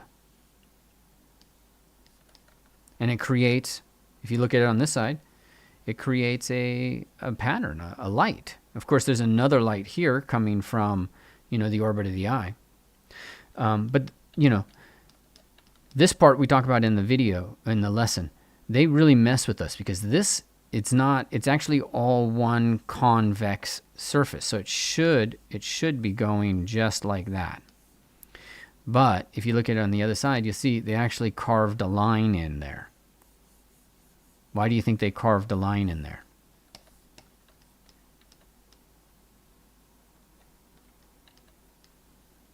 Creates a shadow, right? Shadow creates an eyebrow.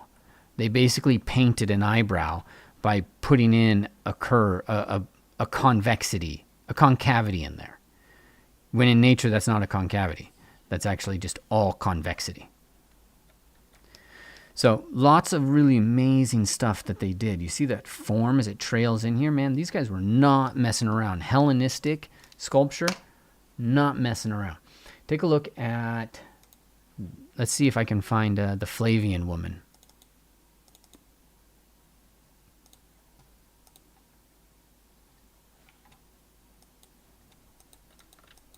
Dude, that's 2,500 years ago in marble. Look at all the subtle elements there.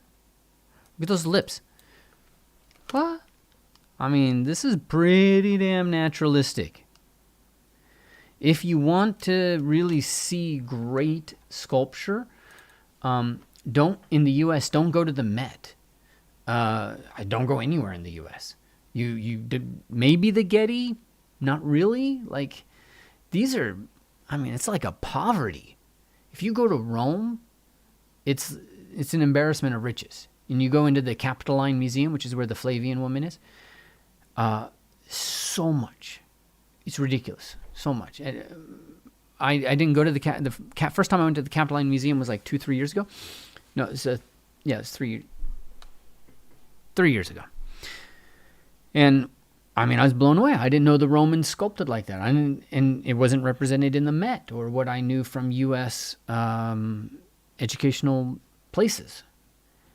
They sculpted in marble better than anybody I know today. They were rock stars. And this is a very naturalistic piece right here. And thankfully, this is a great scan for it as well.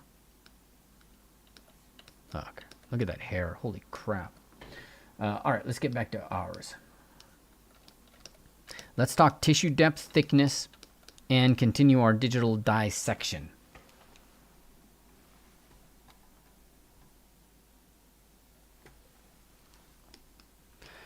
All right, so I am actually just going to go in with the move brush now, which we've actually already done a little bit. I'm going to move that forward. Oh, wait, sorry. Mask off the other side.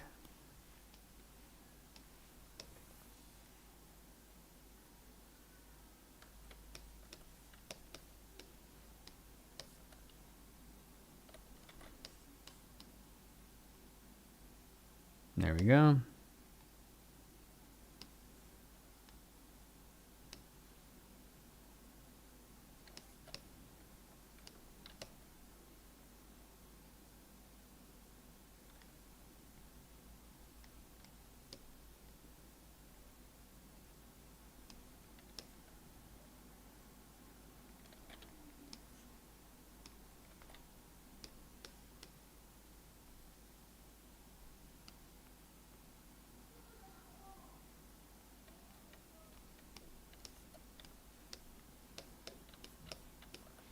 Orbit of the eye.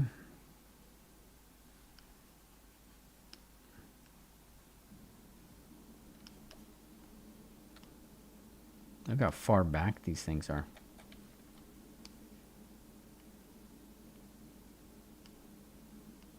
I don't believe that one. I'm going to leave that closer to 10. And you're going to be like me. You know, some of this you're just not going to believe. And that's fine. That is totally okay.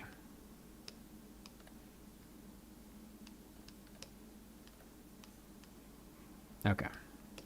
Now, that's enough for the tissue depth. Let me spend a moment and just use my reference and just kind of clean up some planes.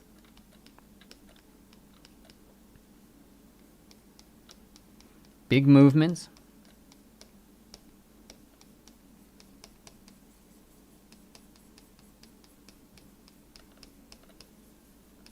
The geometry here is really bad for what I'm doing, so it's giving me some trouble.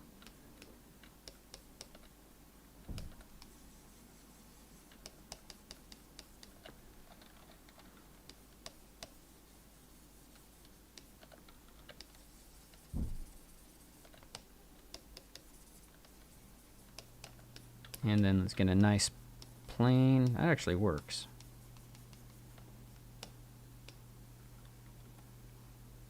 Square that chin.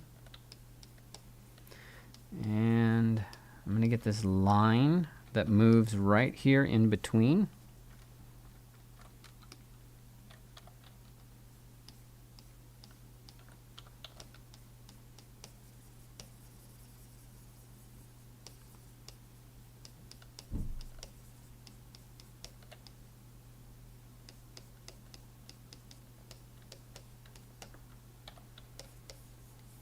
All right. It's a female, so I'm going to simplify the brow. I don't want a lot of stuff protruding. That'll start to make it look a little bit more masculine. And of course, if you want to see the most masculine brow, that is going to be Jason Momoa. That's no longer masculine. That's Cro-Magnon.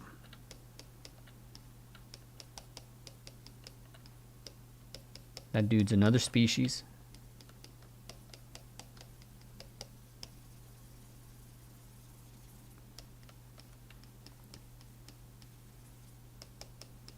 All right, just get this a little bit more simplified.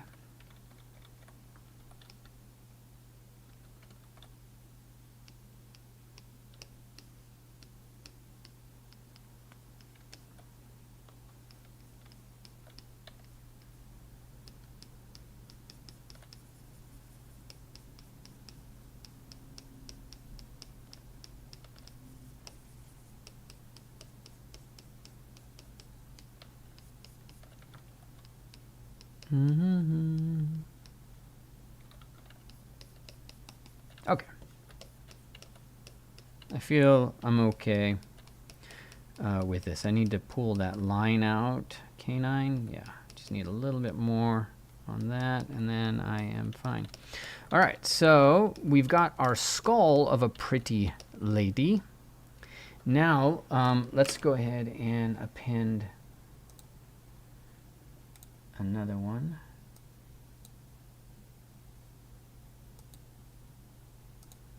Yes, so let's clone that.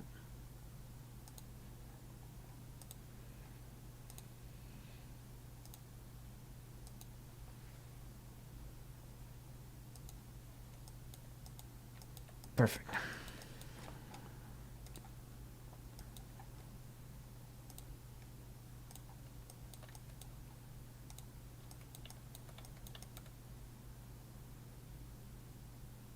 Okay. Now I'm going to drag out little cross sections.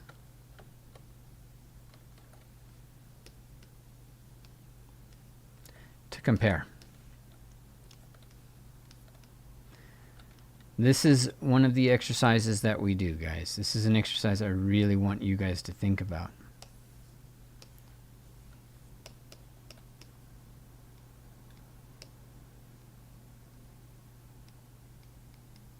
See how round that is?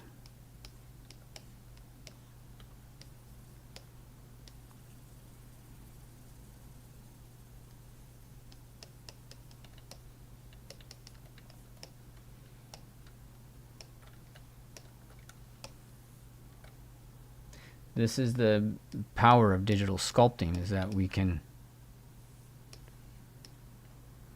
learn anatomy in a way that you cannot with drawing. It's why I built this, and it's really about, this is something Elliot Goldfinger in his book, he talks about cross sections, right? So do you guys know Elliot Goldfinger?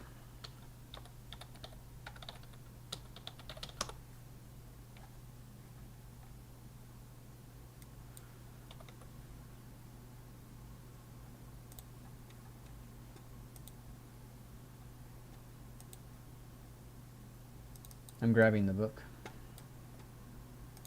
So Elliot Goldfinger, he has inside their cross sections in the book itself that at that time were essential to me. They were like breathing. And look what you can do now.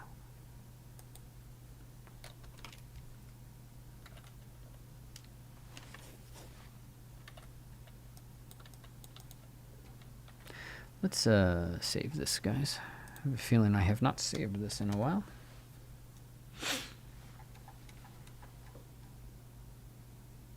Is that this scan is from 3D Scan Store. Those other scans I include in the lessons, but they're just from 3D Scan. They're from Scan the World, from the Scan the World project. That's what it's called, Scan the World.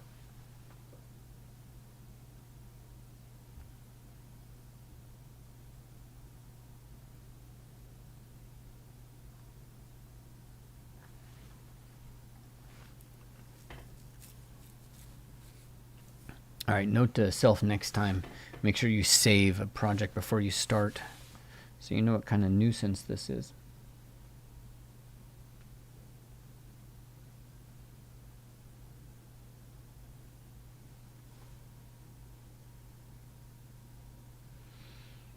We weren't supposed to save undo history, but okay.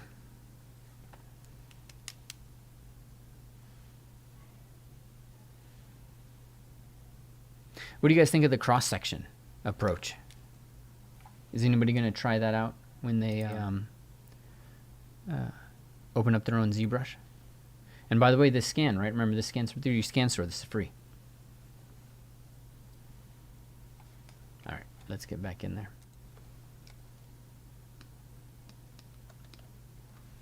Let's look at the mouth.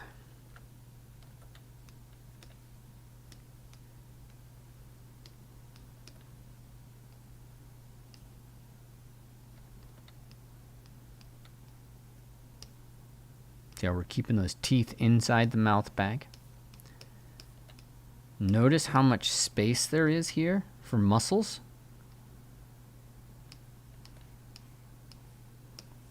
But here's a trick.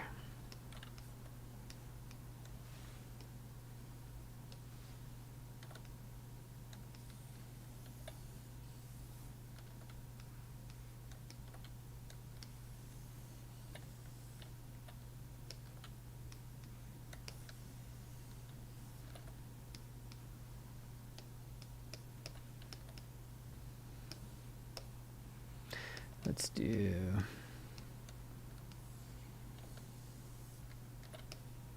There you go.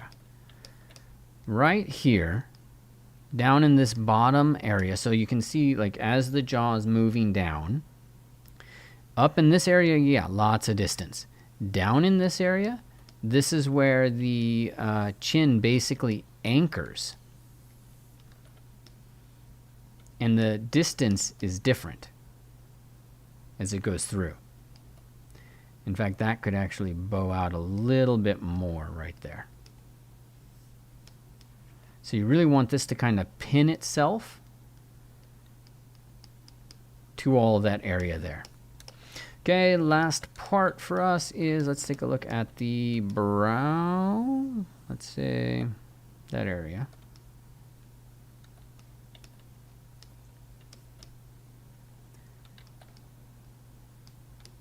And get that pushed in. Not the brow, that's the cheek, sorry. And that's actually not the last. The last should be right here. This is one of the big common mistakes. Notice how far away that is.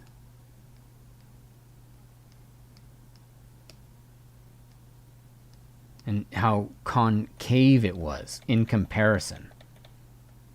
Do you see? See how I've got this form moving in this way? And the form is actually more bowed out, right? So this is, in terms of one of the most important lessons that we cover, is just making sure, you know, that your intellectualization, because that's what we do when we learn, is we intellectualize. So you want your intellectualization to, you know, hit reality. It can't just be what you think. Otherwise, you're going to end up in medieval art and iconography in not too short of a period of time. And maybe we can do another area. Like, let's just do... And this is a little difficult, so let's just see if we can't just grab a strip.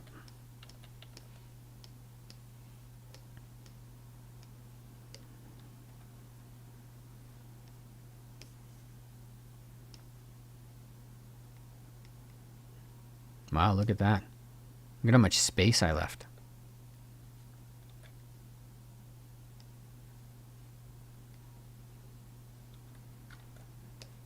Let's define that.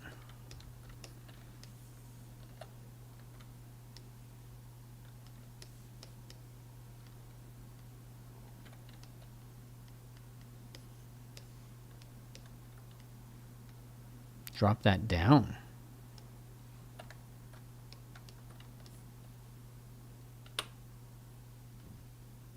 Whoops.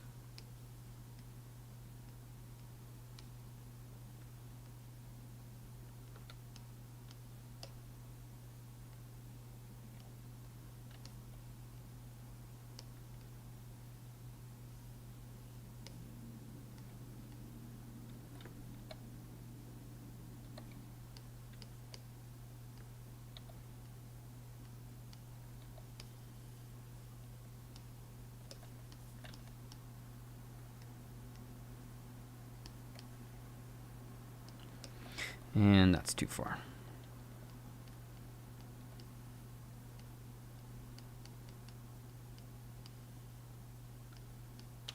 Okay.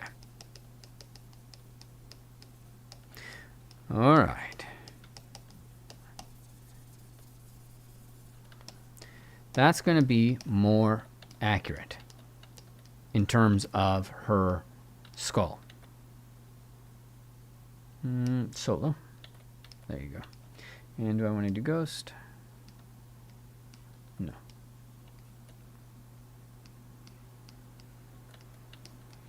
When you understand, there's more I got to adjust, like it's too close in the back of the head, all that good stuff. When you start to understand the skull as an entity within the structure, it's going to open up something else for us. And that's, I think, the last thing I want to talk about today. So we are now at 11 to 12, 12 to 1. Yeah. But before I get in and start chatting, how are we doing? Any questions? Give me a quick yes, no, if you got questions or you don't.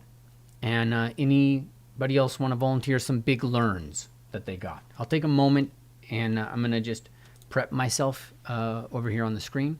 And I'm just waiting for the replies to come in.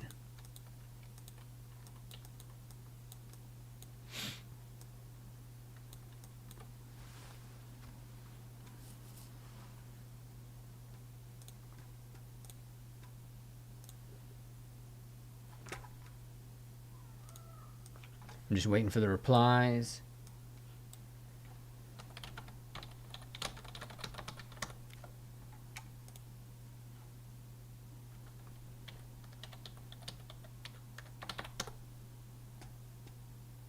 Let me see if I can find Bridgman's 5 volumes of the head.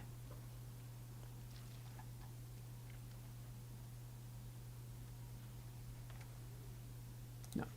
All right. Lots of space, Punchy Ninja says.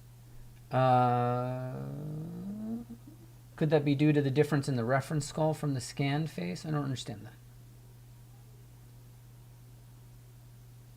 Amount of space. Yeah, there's a lot of space.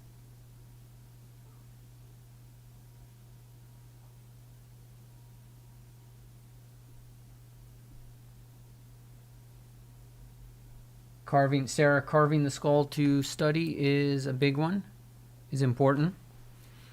Thomas, how do you think skulls differ in young and old? Young, old, male, female, boy, girl, right? The gender differences relate to the thickness. So, harder head, as most women will attest. Men are going to have a thicker skull. And it's legit. It's not a good excuse, but it's the truth. The frontal bone is going to be much more developed here. Your cheek, the orbit of the eye stays the same, but the cheekbone expands outwards, right? And so I cover that in one of the courses, one of the lessons. So let me just get to that real quick, and it's pretty easy to just time lapse it and show you.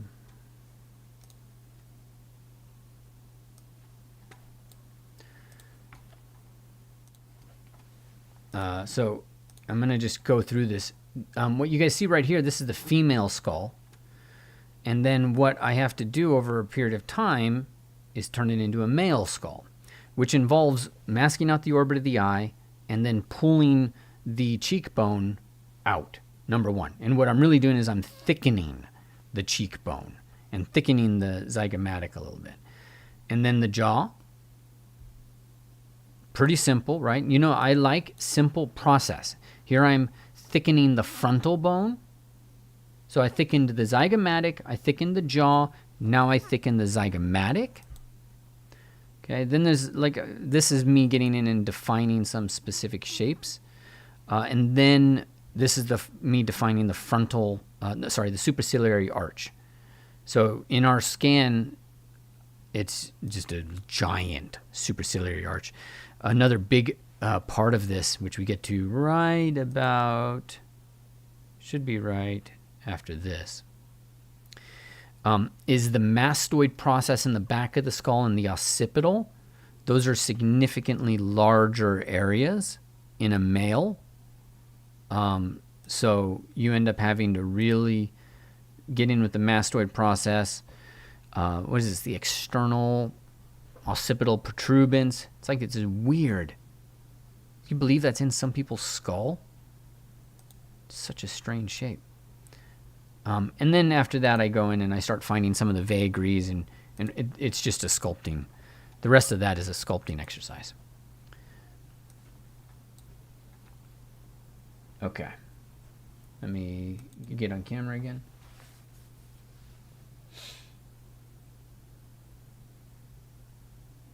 Ashton, awesome. Ashton just grabbed the bundle, so that's great. The mindset really is discovery. I'm so glad you asked that. So it sounds like, it's kind of hokey. What's my mindset? But the mindset is 1,000%. You have to approach this as though you are discovering, not as though you are learning. And that distinction is everything to me, because if you're learning something, you're a vessel and somebody's filling it. Okay? But as an artist, you need to go out there and discover the topology and find the crazy forms and name them yourself, right? It's like Columbus. He arrived here in America. He named it America. Other people named it something else, all right? So everybody's just out there naming it. And in this case, thankfully, we don't have any Holocaust or genocide we have to deal with. We just name these things and discover these territories for ourselves and start to build the knowledge as though, we're the first person discovering. So Lewis and Clark it, man. That's the most important mindset. Don't wait for somebody to give you something. Always Lewis and Clark this. Thomas, yeah, jaws, supposedly, it's jaws, almost all bones atrophy, right? But as somebody gets older, they lose their teeth. So there's a lot of stuff that happens there. Now, there's one more thing that I want to cover today. So if you got to go, you got to go. But I'm an overachiever, and so I have something really special I want to wrap this all up with.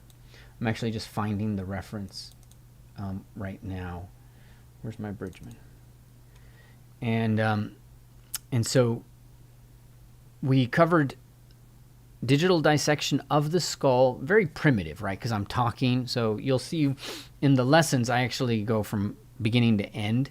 It's like an hour and a half of focused sculpting that gets compressed into 10 minutes.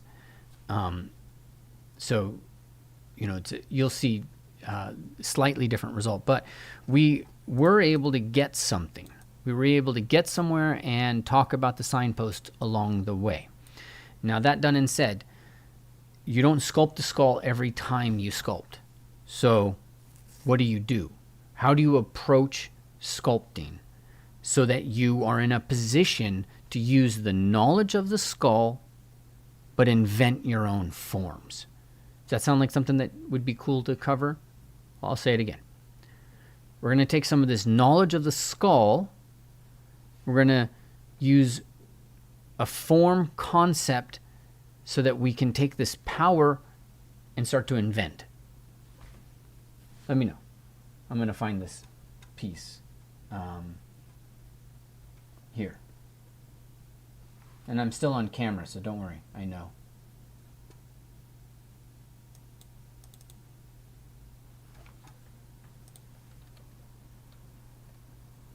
There we go.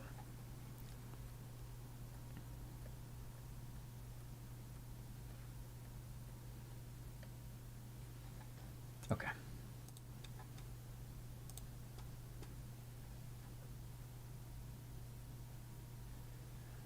Moaz, sorry for murdering that. This will be available during the drop.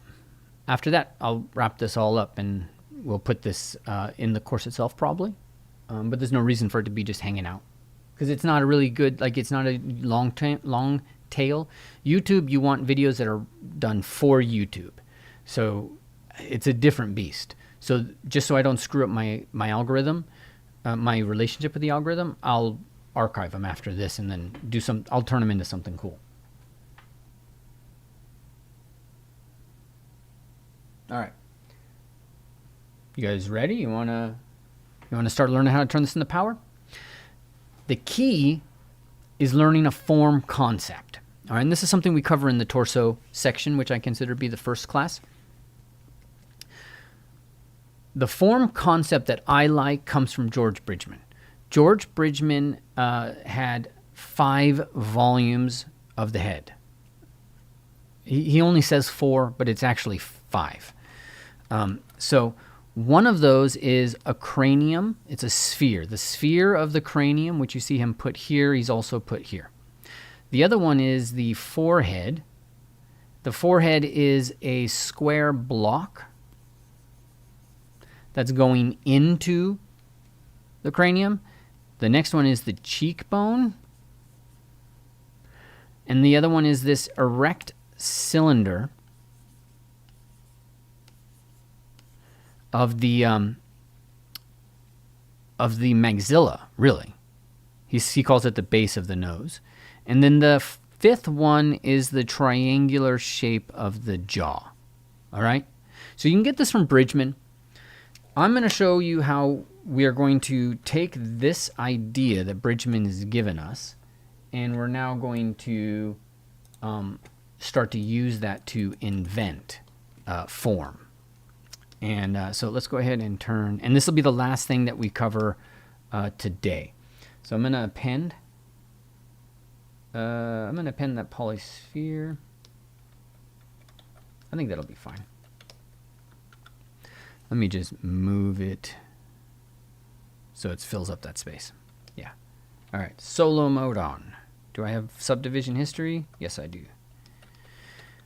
I'm going to cover a lot of stuff right now that I'm not going to talk about. It's all talked about in the course, but it's like it's a lot. Specifically, you know, these little small movements where you see how I'm hardening that chin?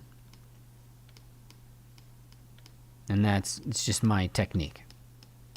Front plane of the face. Back of the skull. I'm going to take the high point back a little bit. We're going to move this, come on. We're going to move the whole thing in and up. So it squares the top. Then look at it from a slight 3/4 and just get that jaw to be a nice jaw that comes down into a point. Not too much of a point, but a point. I'm going to scale that in a little bit. All right, that was cheating. I like to do this and get these moves as the foundation. Notice I'm building the jaw up a little bit here. All right. Let's move the front, the facial and the cranial. Yeah. A lot of small steps happening right now. I'm going to move the back up. I'm squaring the back. It's a big thing. It's just square the back. Square that as well. But it's like if you're not mindful of what I did, like you won't even know. It's like it doesn't make sense to beginners. The small steps I'm taking right now. They don't even see it. All right. If you want to invent heads, this is it. Are you ready? We ready to invent heads? To take this knowledge where we took a face, we pulled the frontal bone back, we put the temporal in, put the cheek in there, right? And we had this surface, and then we had the jaw, you know, remember the cylinder for the mouth, right? You ready? I'll wait. Tell me you're ready. All right. I select the clay brush, and the first thing I do is sculpt a Pac-Man shape.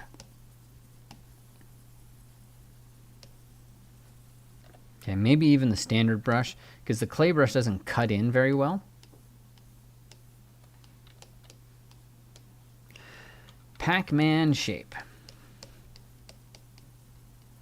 Process is power. Do this step. I tell people this all the time. All the time. And what do you think they do? They skip this step. They like just start dot, dot, dot, dot. No, this is you go to this city. You stay in this city. Then you go to the next city. You stop. You're here. Stay. Make it happen. Make this work.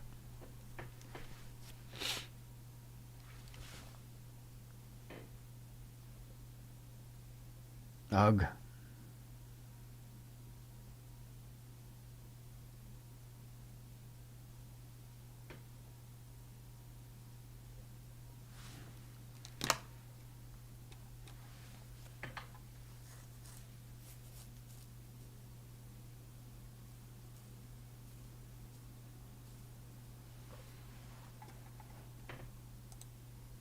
Let me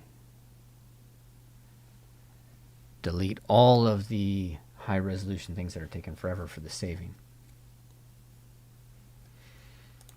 It's been so long since I did live streaming, you know, like this stuff I usually just drink a coffee and chill. But when I got you guys here waiting, I'm like, hurry, hurry, hurry.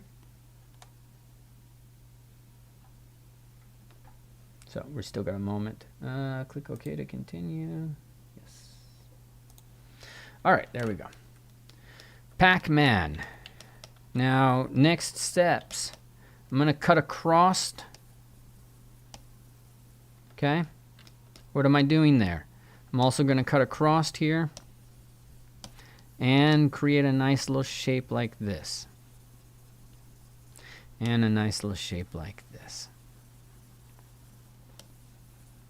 Okay, that looks like chaos. But if you have not done that, you have not done it right. And you are not going to be able to invent faces anywhere near as quick as I am.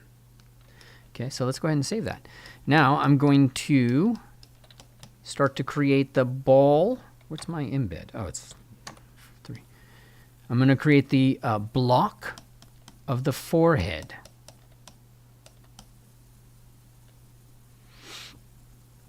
So I have a lesson. It's called Squaring the Sphere. I just put it on Instagram. And in that lesson, we talk about how you control edges, which is really, it's like this step is all about that. It's trying to create a hard surface in there. Okay? I'm doing it very loose. What did Bridgman say? Bridgman said that that block inserts into the sphere of the cranium.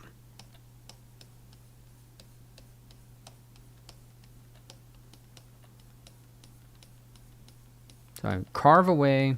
This is a strategy. You carve away and then you build back up. And then that leaves a nice little valley. And then don't forget lasso.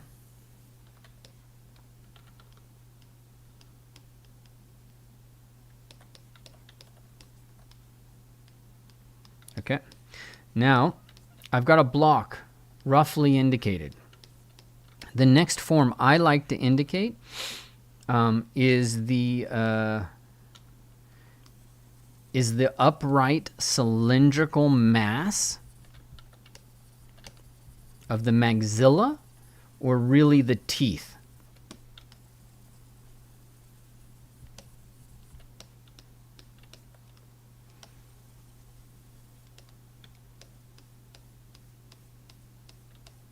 If you've taken a class with me before, you know this is old hat.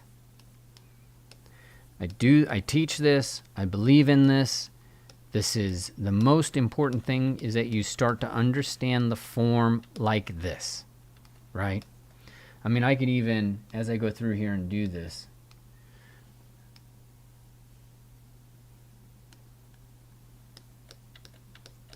I am, let's do this. Let's rearrange the size of this guy.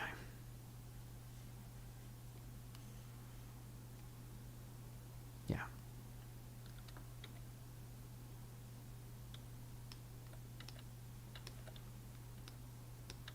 I am sculpting anatomy.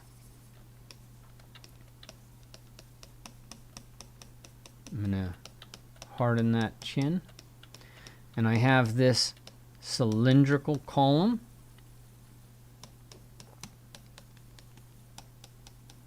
I have that upright block of the forehead going into the cranium. Now I'm going to create a block for the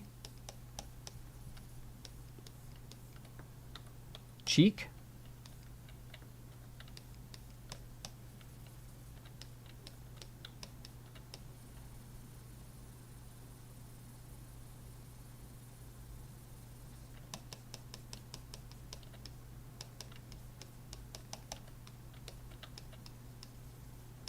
There we go. Starting, I got a little bit. I got pieces here. I have some form I'm not comfortable with, but don't worry, I'm going to clean all that up. And then in here with the jaw.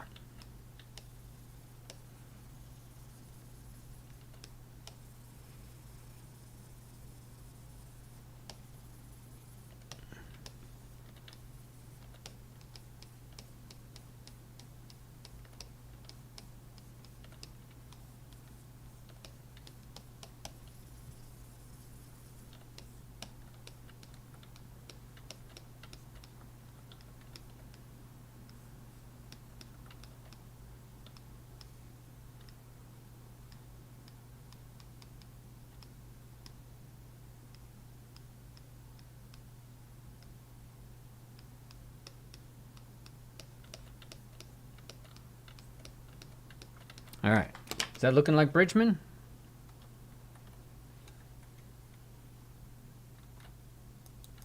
Kind of close. I don't have the image up anymore.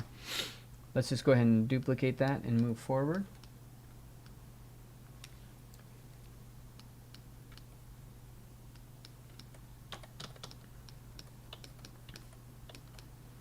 Now, damn standard brush, I'm going to carve in some planes.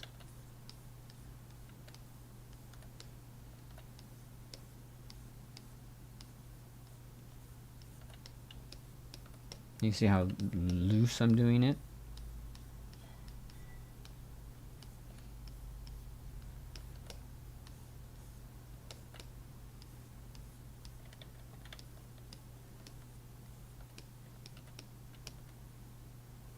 And I need to establish a little bit more here. This part,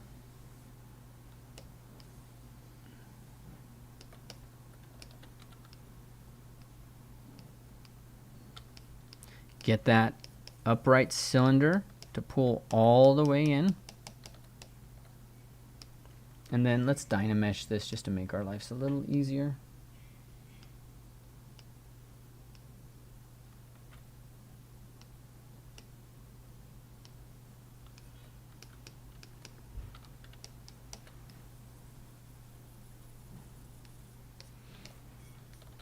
I'm going to quickly clean this up. I've been sculpting for a long time, so don't expect yourself to be able to clean form up like this quickly.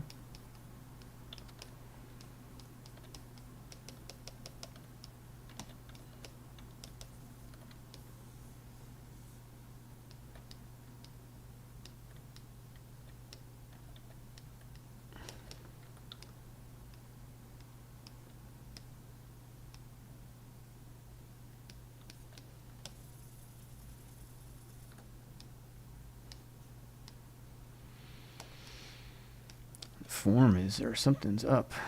What's going on?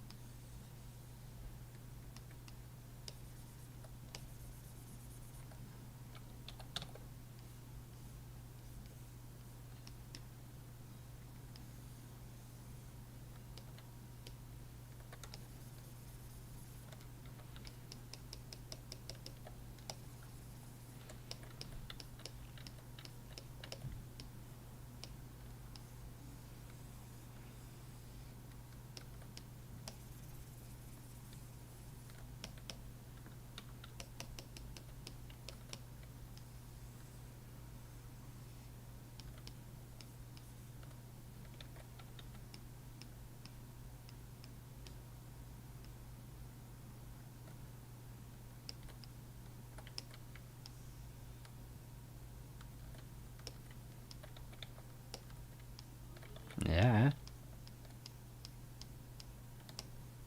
Okay. All right. There we go. It's a little crazy. I'm leaving it a little crazy. And normally I try to make these a little prettier. But we don't have time. Now,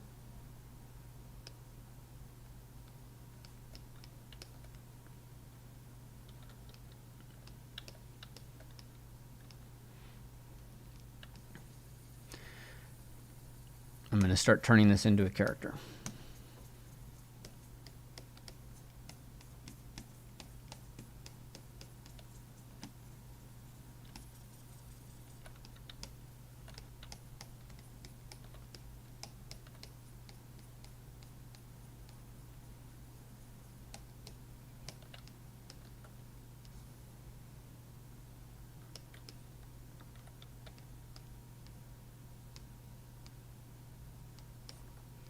Move that plane in, give that a bit of a wider base.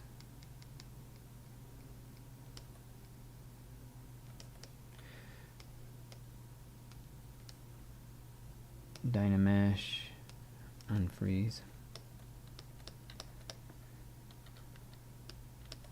Get our Disney princess line for the nose.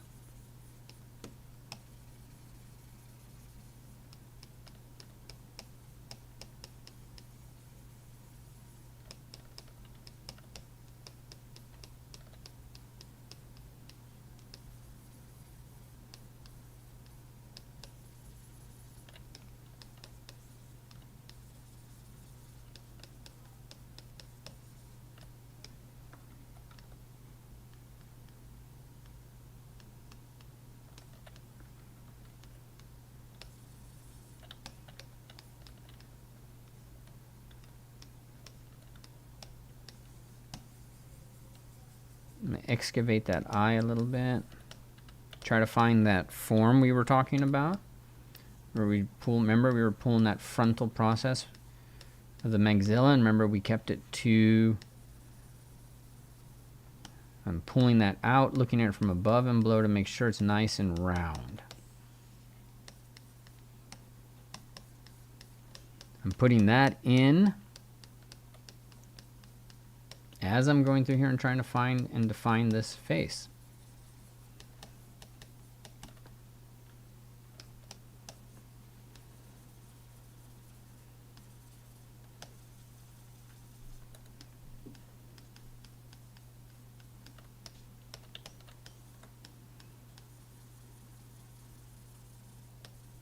Okay, I'm going to get a little bit of these in there.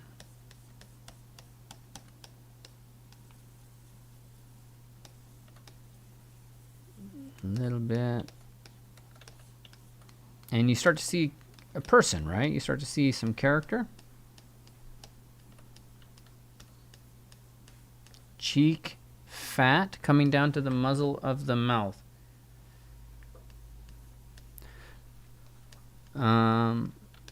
Yeah, just close the door.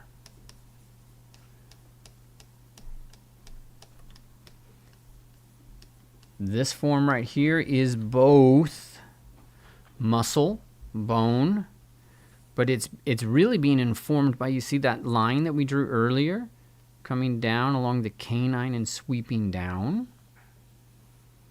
And then that's really starting to separate these areas.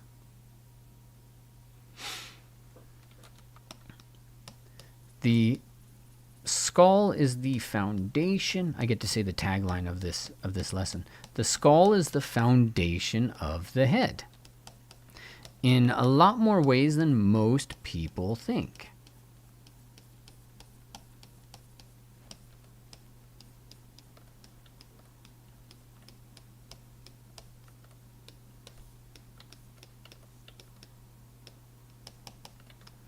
I'm going to sculpt an ear real quick.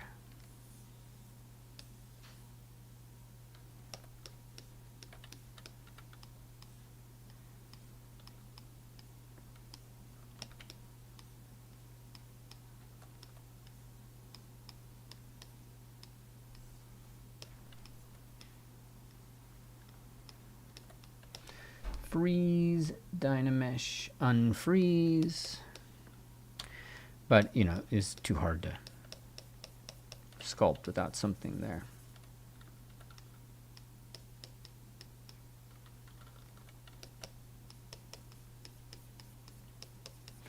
Get that. This zygomatic bone. See, it's diving in, the mastoid process coming out. You want those subtle rhythms.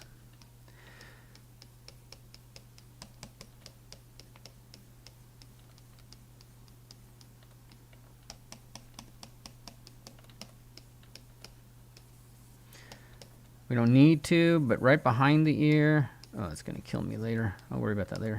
Right behind the ear is the mastoid process up to the nuchal line. See how I treat that all as one area? Now I'm working with a female skull, so this is actually not as pronounced. But you see, I'm kind of cheating. I'm taking the line here, even though it's actually the anatomy is that the mastoid process belongs to the temporal. But I don't care. I'm just going to take that line because that's the form I need. Later on, I can go in and be like, yeah, you're right. Okay, I'll make it go to the temporal. But big shapes, keep myself simple. Eyeballs. So excited to talk with you about eyeballs. Who struggles with eyes? And this is after 3 hours of lecturing. I'm going to approach the eyeball. How can I do an eyeball fearlessly when I'm incredibly hungry, dehydrated, and I'm actually just working on adrenaline at this point? how can I have any confidence that I can actually sculpt an eyeball and not suck? Number one, I have sculpted an eyeball and sucked live lots of times. So that gave me confidence.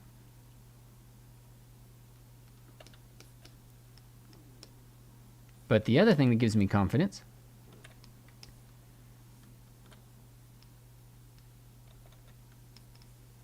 is that I have a process.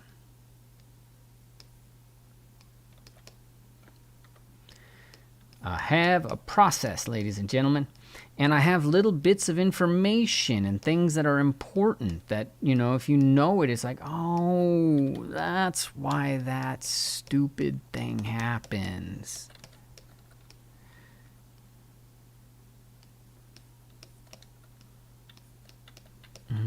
Almost there.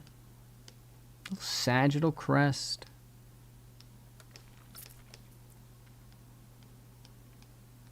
So much is happening here. Look at the occipital in the back. That's the parietal. Well, it's parietal into the temporal. This is the frontal.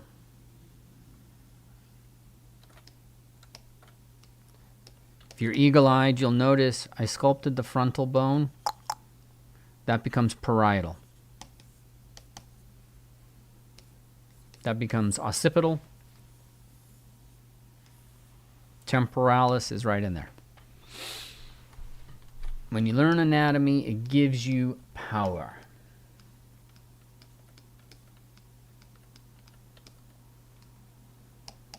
All right. Step one to the eyes, to sculpting eyes. Step one.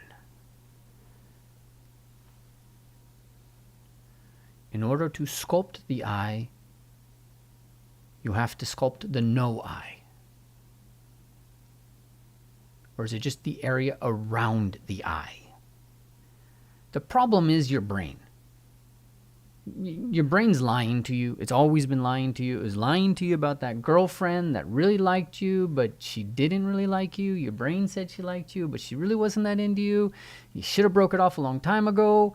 And back then, you should have sat down and been like, yeah, my brain's lying to me, and it's been lying to me for a long time. All right? But we're here. I here now get to tell you your brain's been lying to you, and hopefully now you will listen. Your brain tells you what it thinks it needs to survive, not to create art. So, in order to sculpt the eye, you don't sculpt the eye. You sculpt all this stuff around that you generally have no name for. And that's your problem. If in this entire area, just this area right here, if the only words you have is eyeball and eyelids, you're screwed. What's your vocabulary? What's right there? Frontal sphenoidal process. Right in there. What else is in there?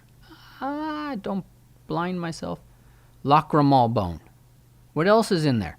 The medial palpebral raphe. Huh? What? Medial palpebral raphe.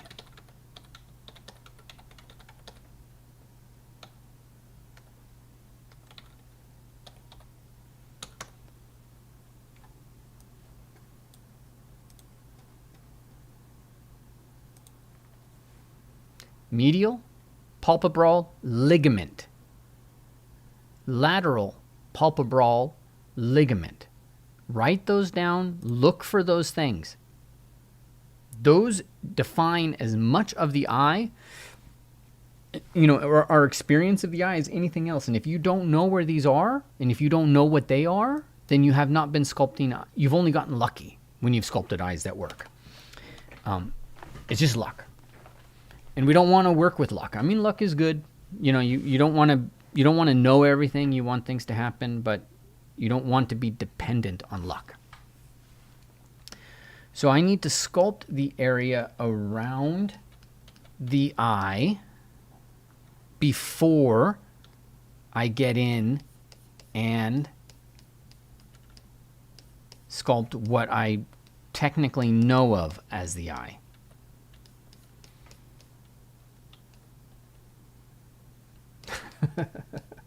I said, I'm glad the girlfriend metaphor worked.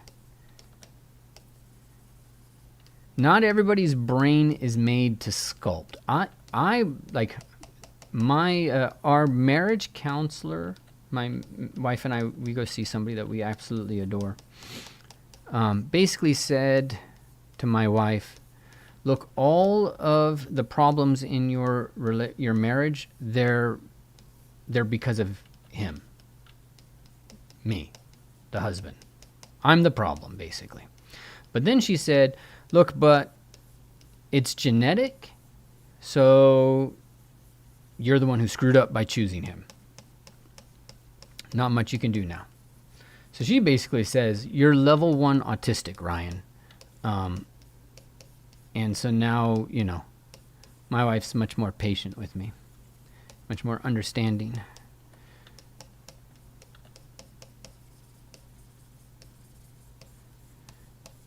But one of the things that facilitates is some people see dead people, I see form. Thoughts are forms to me. They exist in a 3D space that I move around. If I learn something new, I learn it in space. I can place it in space. If I'm playing with a concept, I actually visualize them in 3D space. So when I'm working on a sculpture, I'm actually this is my natural territory. It's why I have any talent in it, was because I stumbled upon this as a natural outlet for kind of who I am. And then, of course, it's not why I have talent. After that, it was a crap ton of work. Okay. All right. You see how much time I'm spending on the orb around this? Just getting this stuff to kind of work?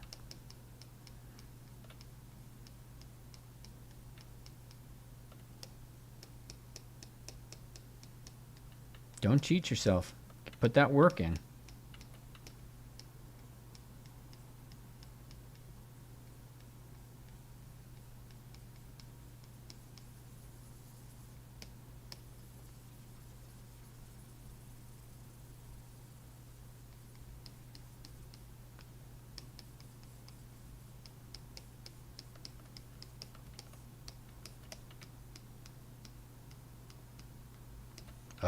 Big mistake.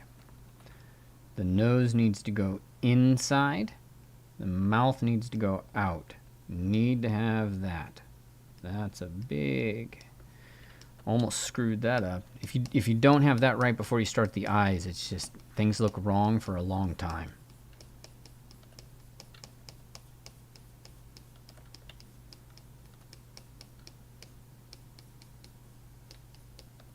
Oof. Yeah, that was close. I'd have been looking like an idiot for a while here.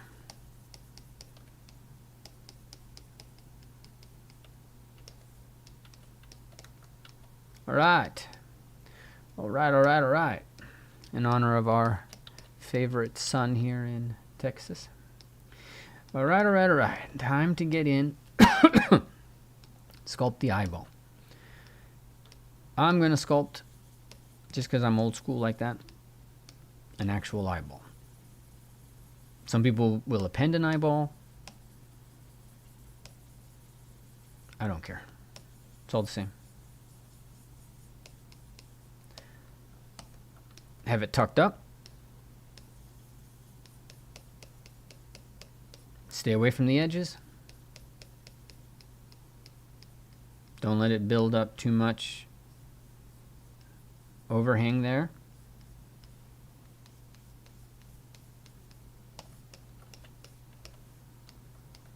It's a good start.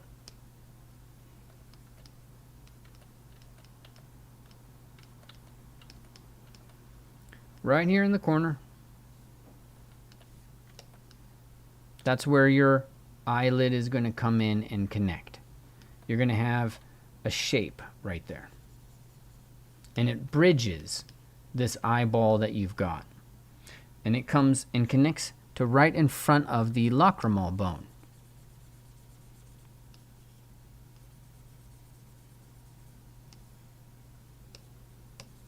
Now I'm getting a little out of control, so I'm going to actually just go in and fill some geometry in this area.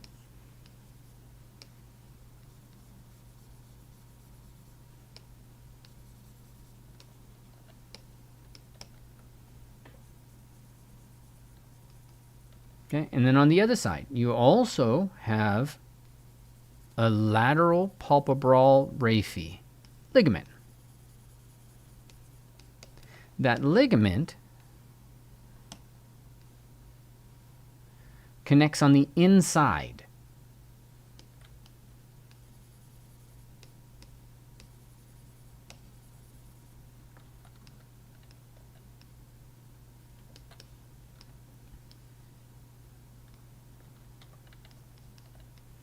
And then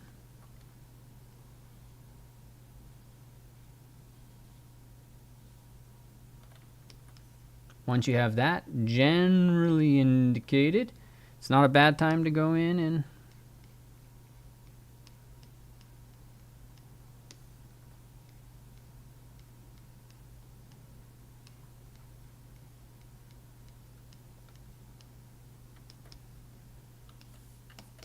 start to indicate that upper eyelid.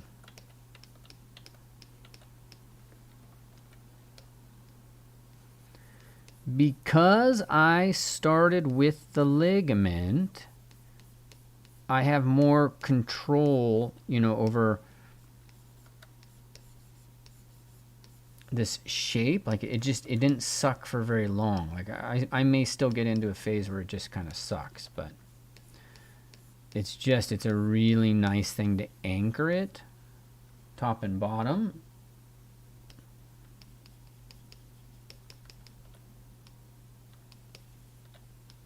Right, like that. And that's not bad. Then make sure you look at it from this view, and whatever you want it to, you want that. You want that sweep in and out. Really important. If you don't have that sweep in and out, then you don't have the contours correct. And this area on the outside, this is an area of a lot of confusion. A lot. Check this out. This is actually one of the things that you sculpt. This is the model I ask you guys to sculpt with the first eye exercise.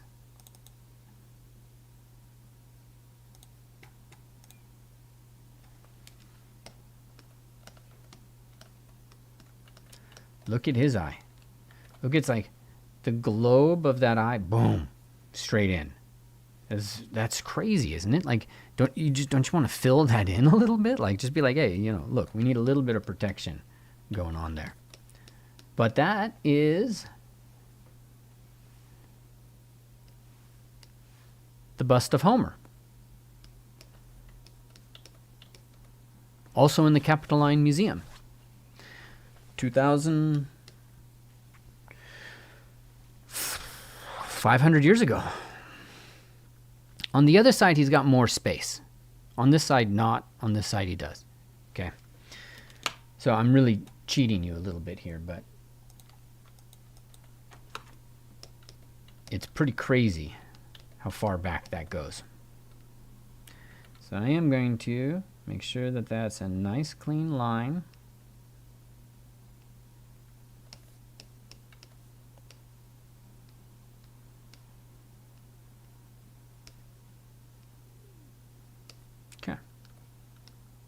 All right, now the lower eyelid is going to be in two parts. There is the part that connects from, basically, well, here, let's do it this way. The first part is the part that hugs the eyeball.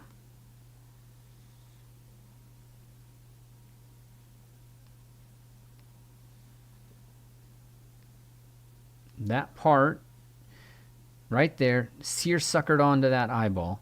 And then the next part bridges to the infraorbital margin. And in between all of that, there's a fat pad that goes about like this. There's another fat pad that comes out like this. But essentially, there's some stuff that's connecting out to the orbit of the eye. And this just the easiest thing is just to think of it as 2 pieces. So I'm going to build the last one first. I'm going to build that orbital plane.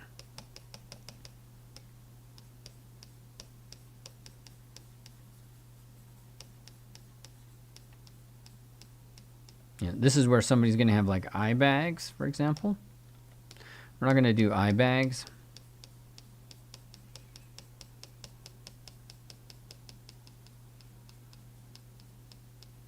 You can see how I build form. I build down and then up. You see I'm building a ramp up there. Trying not to get too high.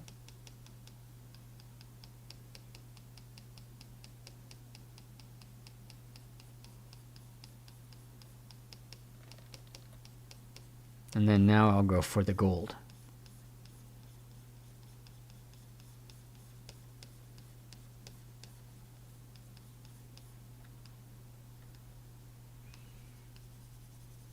This is the other part of the Rafie.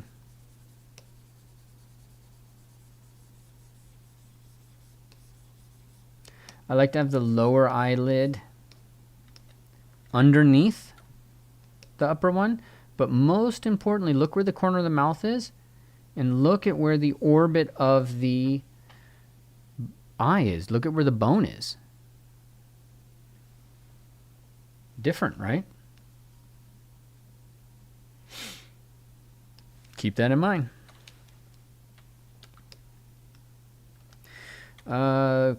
Standard brush to give me that lip. Maybe we need the standard brush for this.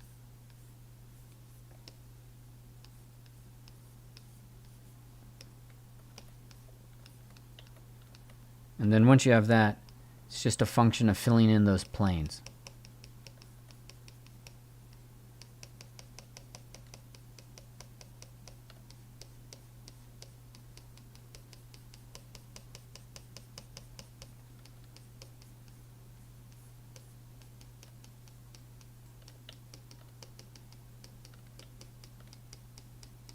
Get a little bit of that fat we talked about. Coming up next to that external angular process we talked about. Along with the nasal bone pushing in there a little bit, right? See all that stuff I talked about starting to come to fruition. Facet, tip defining point, separate the alar cartilage from the lateral cartilage. Whew. I think I'm going to have a steak dinner after this. Carving in, not a nostril, guys. Don't be like, hey, put the nostril in. Don't do that. Just put a plane in. That's it.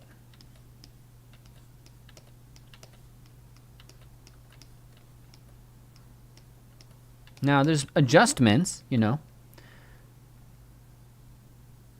But ultimately, I wasn't that terrified doing this sculpt live in front of you guys because I have a process that works like 9 times out of 10. If I have any issue, it's going to be right here. It's just making sure that the eyes, this area is built up enough in the beginning. But my teacher told me it's not important to not make mistakes. Just know the mistakes that you make so you can correct them.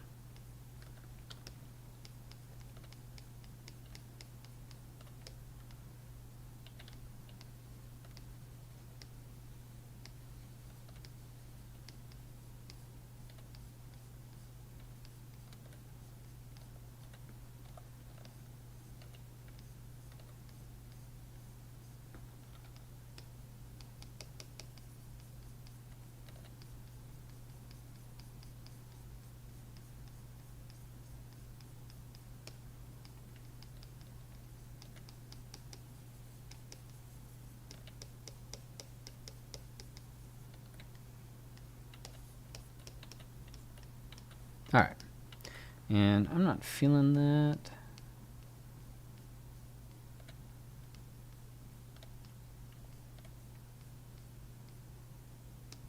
But I think we can go forward. Let's look at our skull. Okay. That's why we have the skull there.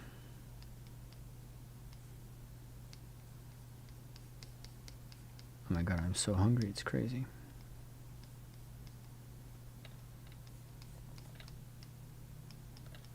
Alright, I'm going to wrap this up pretty quick.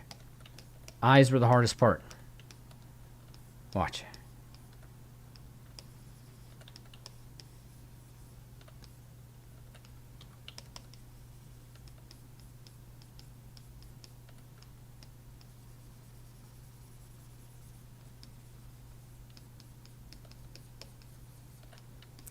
Line down and back.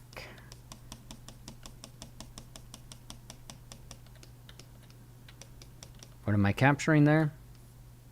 Of course, it's muscle, but do you see that triangle? It's butting up against the plane of the jaw. The skull is the foundation of the face in more ways than you think. I got to say my tagline twice. That makes me a happy person.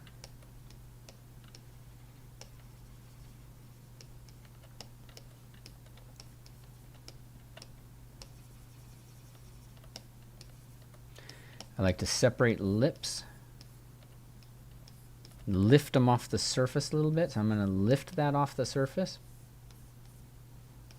Got to lift this one off the surface a little bit.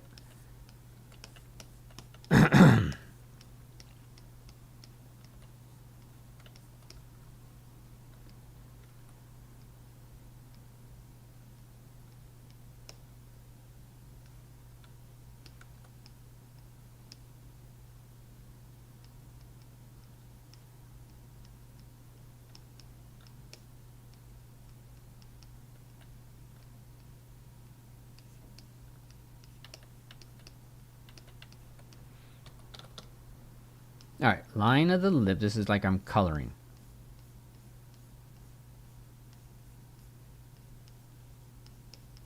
You're basically painting shadows at this point.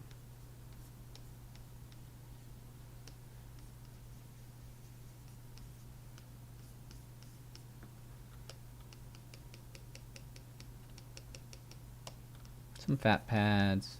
I don't want you to mess with it too much. I have a bunch of forms that I like to be mindful of. This form moving up. This form moving down. These are all things that we cover and we look at.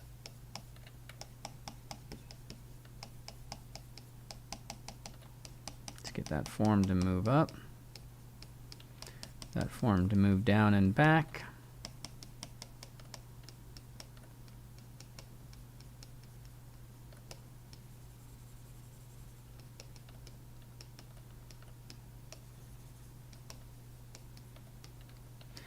All right, guys, I'm like seconds away from being done. With, this, there's a lot more I would do, to make it, to give it all the love and the attention that it deserves. But we've done a lot today. I mean, a lot at the end of the day. So if you've been here and you've followed this, like, kudos to you. We have covered an enormous amount of content.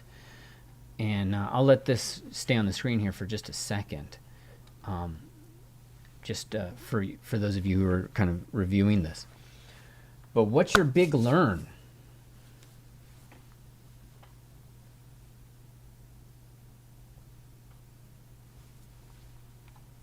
Let me go through and look at the questions here.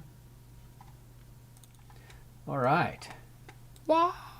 Time for me to go have lunch. And, okay. So I've asked you like 3 times now, the big learns. Thank you guys for being here. The most important thing is process.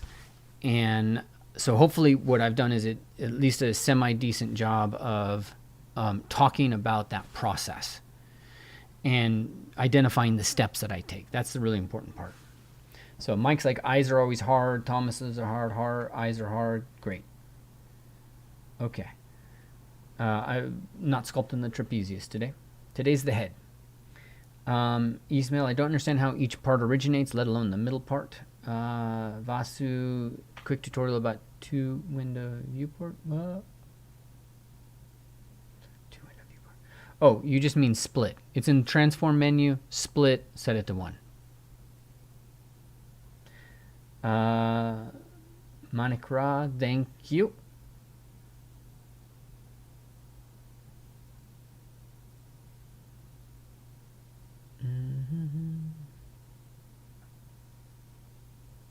What is UE 5.6 done?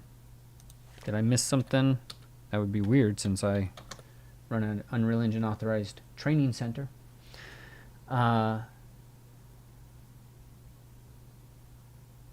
Thomas, what triangular form? Vasu, I never knew that masseter muscle makes a triangle to the chin. Der Hoffman, I sculpt with a Wacom.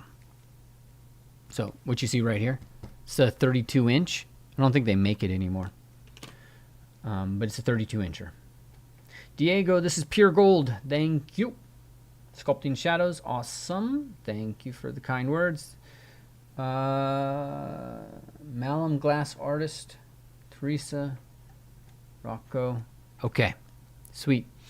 So glad. Thank you guys. All right, remember that it is launch day.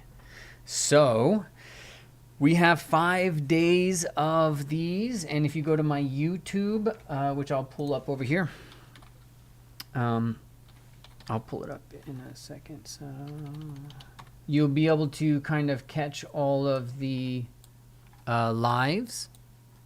So you can see live 1, and then the ours drop week is there. So day 2, we're going to be right here. Hopefully I didn't screw anything up. So make sure you get notified there. Anatomy for Artists is open. And so we got 4 days in which this is going to be open and ready for you. A lot of information about it in this area, but if you guys want more, then what you do is you head over to Discord, to the server, and over in the server, I'm over there answering questions, posting things, and all that good stuff. I should have checked Discord. I saw there were some questions there. So this course, this anatomy one, is all about the torso. Sculpting the head is like 90% done. And then in August, I think you'll get the arm. And in September, I think you'll get the leg. So those are all in development. All right. And there's 2 options. Well, actually, if you want to see some of the content, take the limited free. And you can just get into there right away. Otherwise, save money with the one-time, or you can take the 4 payments. The 4 payments still doesn't equal the 636. We're still giving you a discount, but it's not as you don't have to put it $297 right away. I'm still bugging my students in the Discord to give me some testimonials. So we got 3 of them here. If you're on this, let's let's pay it back. Yeah. Tell people whether it sucks or not. All right. This is limited. We're only doing this for 4 or 5 days, I think, at this point. And then I'm off to Rome, where I will continue developing this course. And then I'm going to be doing some marble carving. Everything works out well. If everything works out well. All right. So thank you, guys. I am so glad that you could join me and be here. Let me just go through the comments real quick. Yeah, anatomy for skull. Oldest is amazing. Oldest actually just did a facial, a plastic surgery facial class. It's great. Very well trained guy. Okay. All right, team. Have an amazing day. The most important thing, the thing I would like for you to do today, Where is my YouTube? Oh, let's go right in here. The thing that I would like for you guys to be doing today. Oh my God, I just got this thing stuck in no man's land. Is to grab a scan and do a digital dissection. That's the most important, right? So you can go to 3dscanstore.com, download theirs, and just start to reconstruct that head. It's free. It's an amazing scan. You're going to learn a lot just by trying to find the skull inside, okay? So have an amazing day, and sign up soon. We're going to end this all pretty quick. I thank you guys for being here, and stop in tomorrow if you got time. All right, see ya.